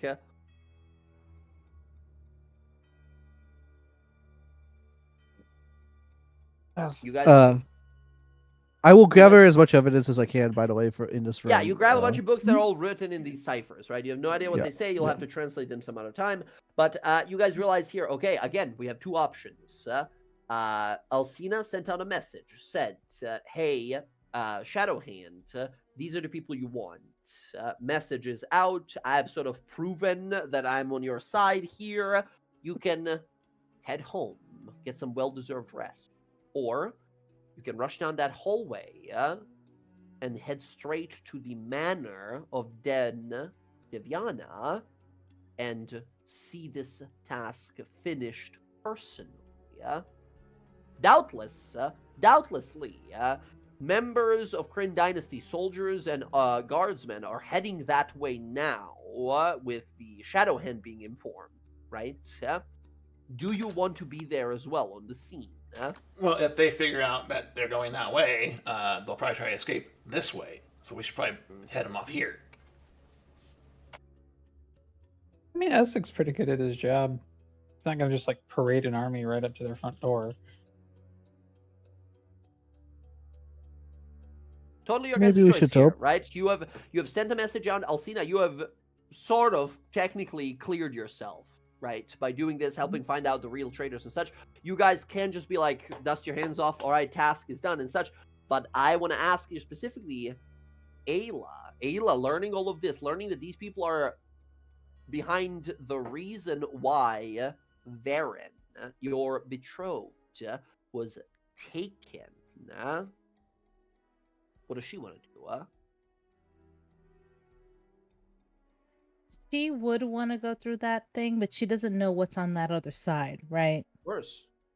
This lady will tell you if you ask her. She'll just say that it's almost a half a mile of sprawling tunnels of the sewage space down here of sewers until one of these hidden passageways leads directly underneath Den Deviana's manor that leads into some sort of underground chamber where their shrine to their goddess, their true goddess, is.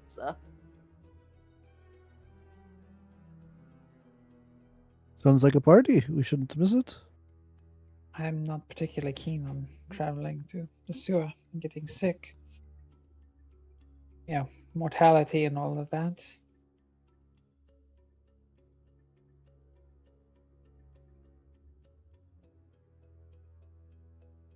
Does it look like this sewer would get people sick going through it?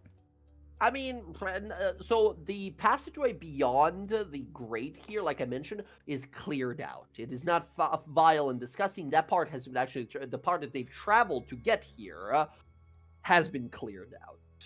This area is filthy, but beyond there, I don't know why I said that, beyond there is pretty clean. Well, yeah, clean enough. Not gross, I guess. That said, thank you for reminding me. Can I have everyone, during your battle here, the exhilaration and adrenaline, I need everyone to give me a constitution saving throw. Oh, great. 13. DC to beat is 12. Okay, natural 20, let's go. Everyone's doing great. Fighter Man? Oh, no. All right. I'm gonna use my inspiration. There we go. 23. All of you guys are successful. At some point emerging, curiously, a singular tentacle with an eye atop it. And then eventually the rest of the body following is the creature you suspected. The creature that Talion suspected would live here. Something called a Otiug. You see this strange, gluttonous creature emerge. But it's not really a challenge for you guys. Any kind. It could have proven to be a complication should the fight have gone differently. This is what an Otiug looks like. It's this big Slimer. And it's got these big old tentacles with eyes that pop out of the top of them. If you guys would have failed the con save, any of you here, this Otiug would have unfortunately given you a disease called Otiyuk. And I'm not kidding. That's actually what it's called. It's called Otiyuk. However, all of you are strong enough of bodies and do not get sick. So, final question I got here for you guys is, are we going to wait here to see if any of them run this way? This could take a few hours depending on how long it takes Essek to corner these guys. Do we go down that sewer space and end up beneath their manor, face them there, catch them by surprise as you've killed their scout who was going to report to them what is happening? Or should we head back home? Or even then, like, we can head upstairs and join Essek as he goes to their manor. What's the decision here? I think Odo wants to stay downstairs. go to the underneath the shrine room. Gotcha. I think we're Launcher's going the to same join- way. If we're going to join him, I'd honestly rather do it up top with him, not give him any reason to doubt or assume I was trying to do otherwise. Gotcha.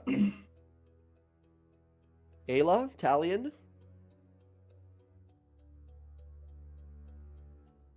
What about you guys?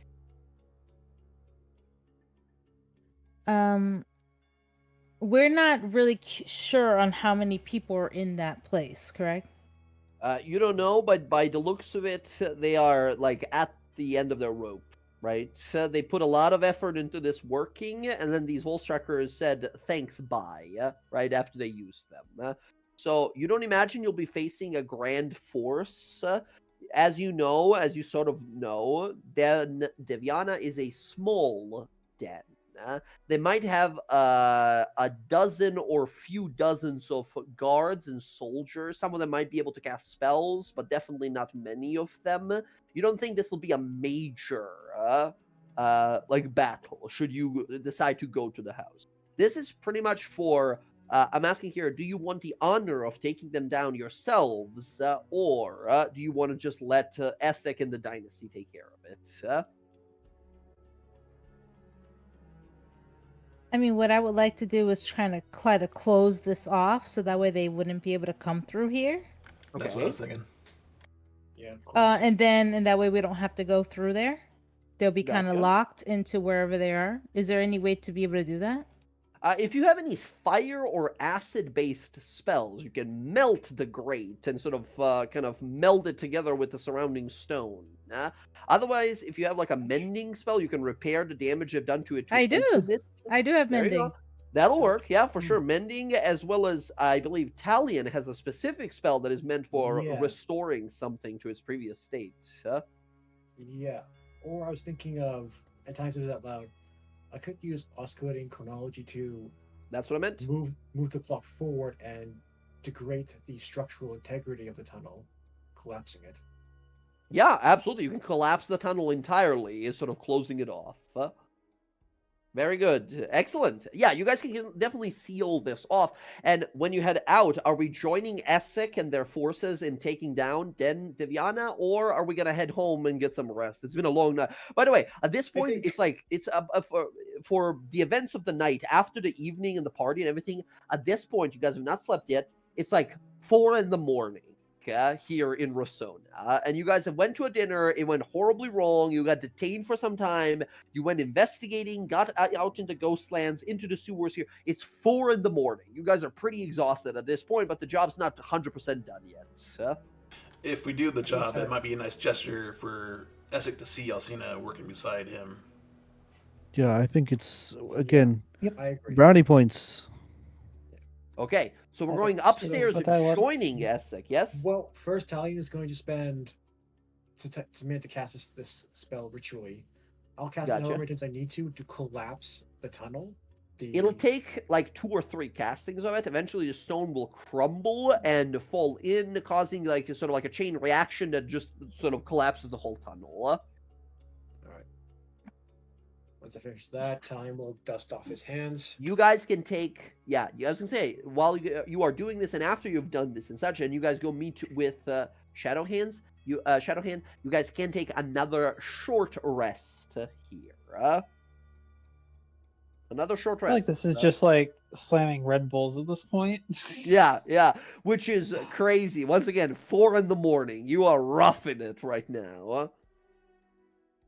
All right, exhaustion's starting to slowly kick in here. Less so for the elves in the party. I was going to say, I feel like we're okay. Ayla and Lalandra, you guys are doing mostly okay when it comes to sleep and such. Talion, you're sort of fighting it all right, being a half elf. Odo and Alcina, you guys are starting to get a little tired. Hey, this is around where I go to bed. You know I'm only human, right? Who's that Pokemon? Good job. Sorry, Odo. That's good. Yeah, I think Rav just said something, but Rav, what was that? Oh, I said, God damn it. He's shy. It's okay. It's the stupid Discord Talion, not what were you unmuting. saying? I'm sorry. Gotcha. No worries. Talion, before we head back up to the service to meet with Essek to hand over these prisoners, Talion looked at all the papers Alondra has in her hand. Alondra, would you mind if I look over those real quick? Be my guest. Try it out. DM, I am proficient in Thieves' Cant. Yes, you are. Now, this is not exactly Thieves' Cant, but it uses similar basis for the cipher. You can as well go ahead and give me an investigation roll. All right. Investigation. For sure, I'll allow for a repeat here for reattempt. Oof. Both of you, Alondra and Talion, brilliant investigators. Neither of you are you're both having such a hard time figuring the cipher out. Talian's starting to get a little cross-eyed from the exhaustion. Are you okay? No, I'm fine. I'm just I need to get some sleep. What is that? Can I look at that paper? You want to try as well to see the cipher? Everyone's trying to figure it out. Yeah, because I get advantage on investigation as being a Palido. That's fair. I will give you one last attempt here to try investigation to try and figure the cipher. As Alondra's having trouble, Talion's having trouble. Ayla, one last try with advantage, being a Palad elf. Guidance as well.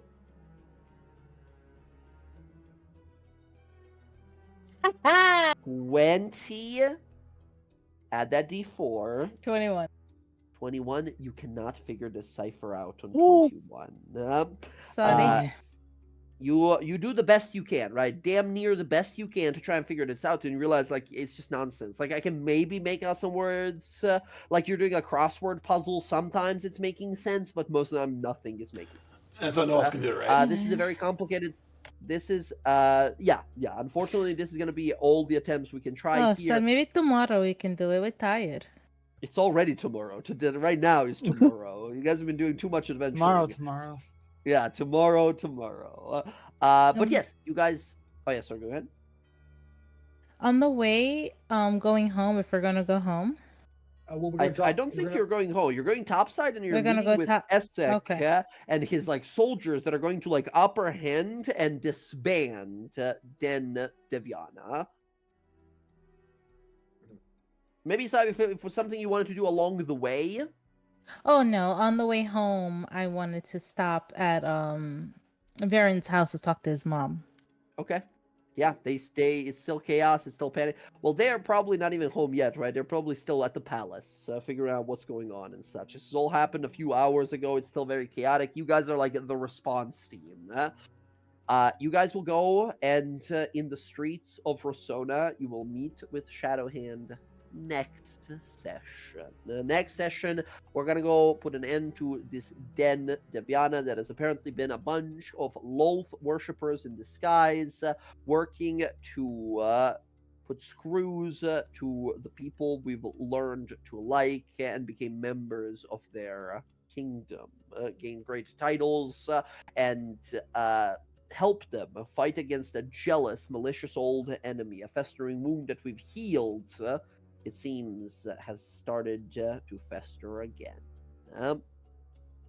Friends, that's where we're going to end the session for tonight. We will continue our adventure next time, marching to the gates of this corrupt den's manor. And after that, that secondary mission, perhaps, that Shadowhand mentioned to Scout Captain Talion. Thank you all so much for gaming, as always. Fantastic session. So glad to be rolling dice with you nerds again. That's going to be it for tonight. GG's, everybody. Night, y'all. GG's. Everyone get some rest. Take care of yourselves. Take care of your loved ones. Are we all good for next week? Oh, should be. I'll be here. Yeah, I should be home by then.